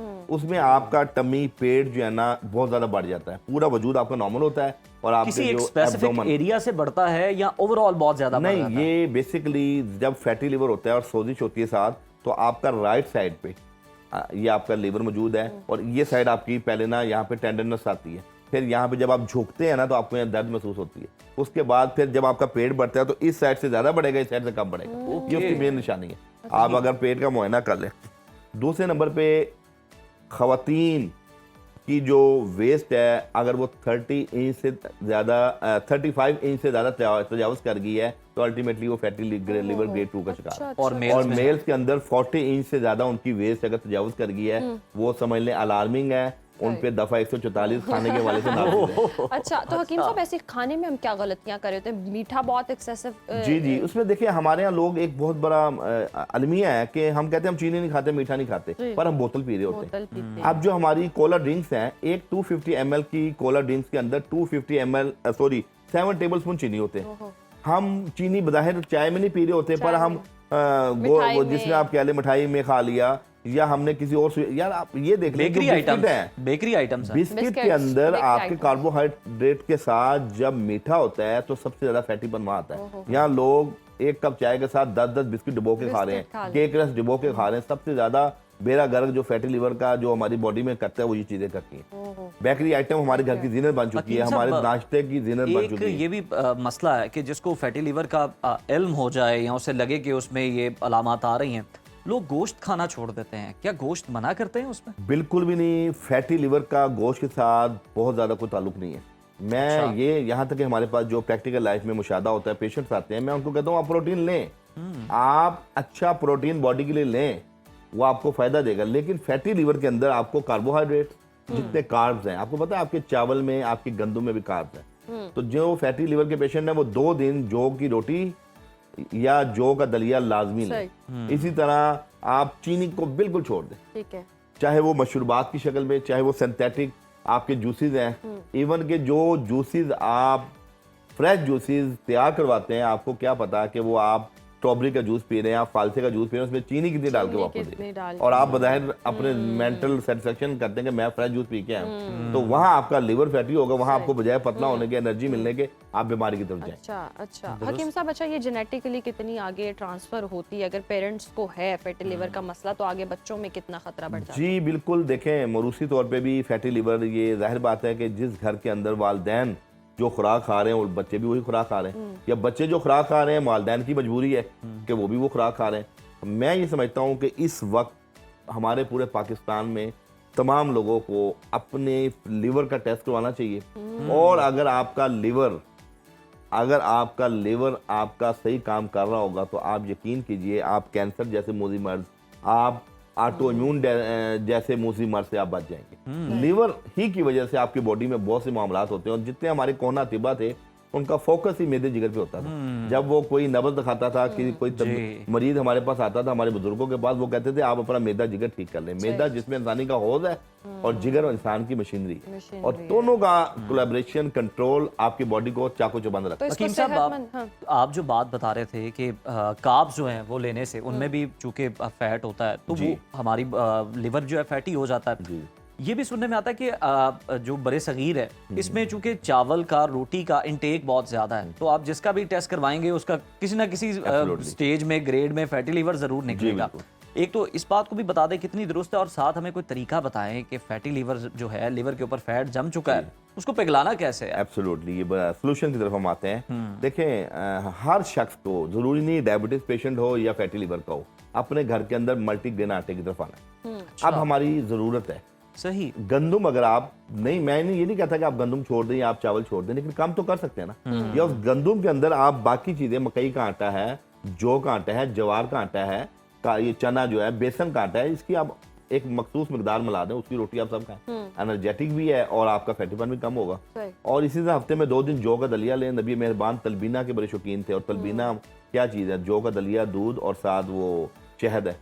तो ये एक ऐसी लतीफ गज़ा है जो आपको एनर्जी भी देती है और आपकी फैट्स भी बॉडी में कम करती है। इसी तरह आपके पास खरबूजा है, ये बेहतरीन चीज़ है आपके जिगर का और लिवर की डिटॉक्स के लिए भी, और आपके मेटाबॉलिज्म को भी ठीक करता है, और आपका वेट भी कम करता है, और इसके अंदर भरपूर फाइबर भी है और वाटर भी इसका कंटेंट ज्यादा है। इसी तरह आप जीरा सफेद, एक घर के अंदर किचन रेसिपी है, आप 1 टेबल स्पून जीरा सफेद 1 गिलास पानी में भिगो के रख दें, सुबह छान के फुन के पी लें। जिन लोगों के अंदर जो अलामात अभी हमने बताई वो महसूस करते हैं, वो 7 डेज के अंदर खुद ही घर के अंदर वो रेक्टिफाई हो जाए। ठीक है। और आखिर में मैं फिर वही बात दोबारा दोहराऊंगा कि आप अपना लाइफस्टाइल चेंज कर दें, और जो फैटी लिवर है उसमें सिर्फ खुराक नहीं है, रात की नींद का भी बड़ा अमल रखें। यानी रात को देखिए, मशीनरी है ना केमिकल की, उसने रात में भी केमिकल बनाने हैं, दिन के केमिकल हो रहे हैं, रात के केमिकल हो रहे हैं, रात के हार्मोन्स हो रहे हैं, ये अल्लाह का एक निज़ाम है। तो जब आप रात को जागेंगे तो उस मशीनरी में, उस केमिकल फैक्ट्री में फर्क आएगा, जिससे आपकी बॉडी के अंदर टॉक्सिन बनेगा, आपके अंदर लेथार्जी आएगी और आपका आसाबी निज़ाम और आसाबी स्ट्रक्चर भी वीक हो। सही, बहुत शुक्रिया हकीम साहब आपके वक्त और जी जिगर को महफूज रखना, बहुत सेहतमंद रखने के लिए आपको हेल्दी लाइफस्टाइल अपनाने की जरूरत है। प्रोग्राम का वक्त खत्म हो चुका है, हमें दीजिए इजाजत, कल फिर मुलाकात होगी। अल्लाह हाफ़िज़।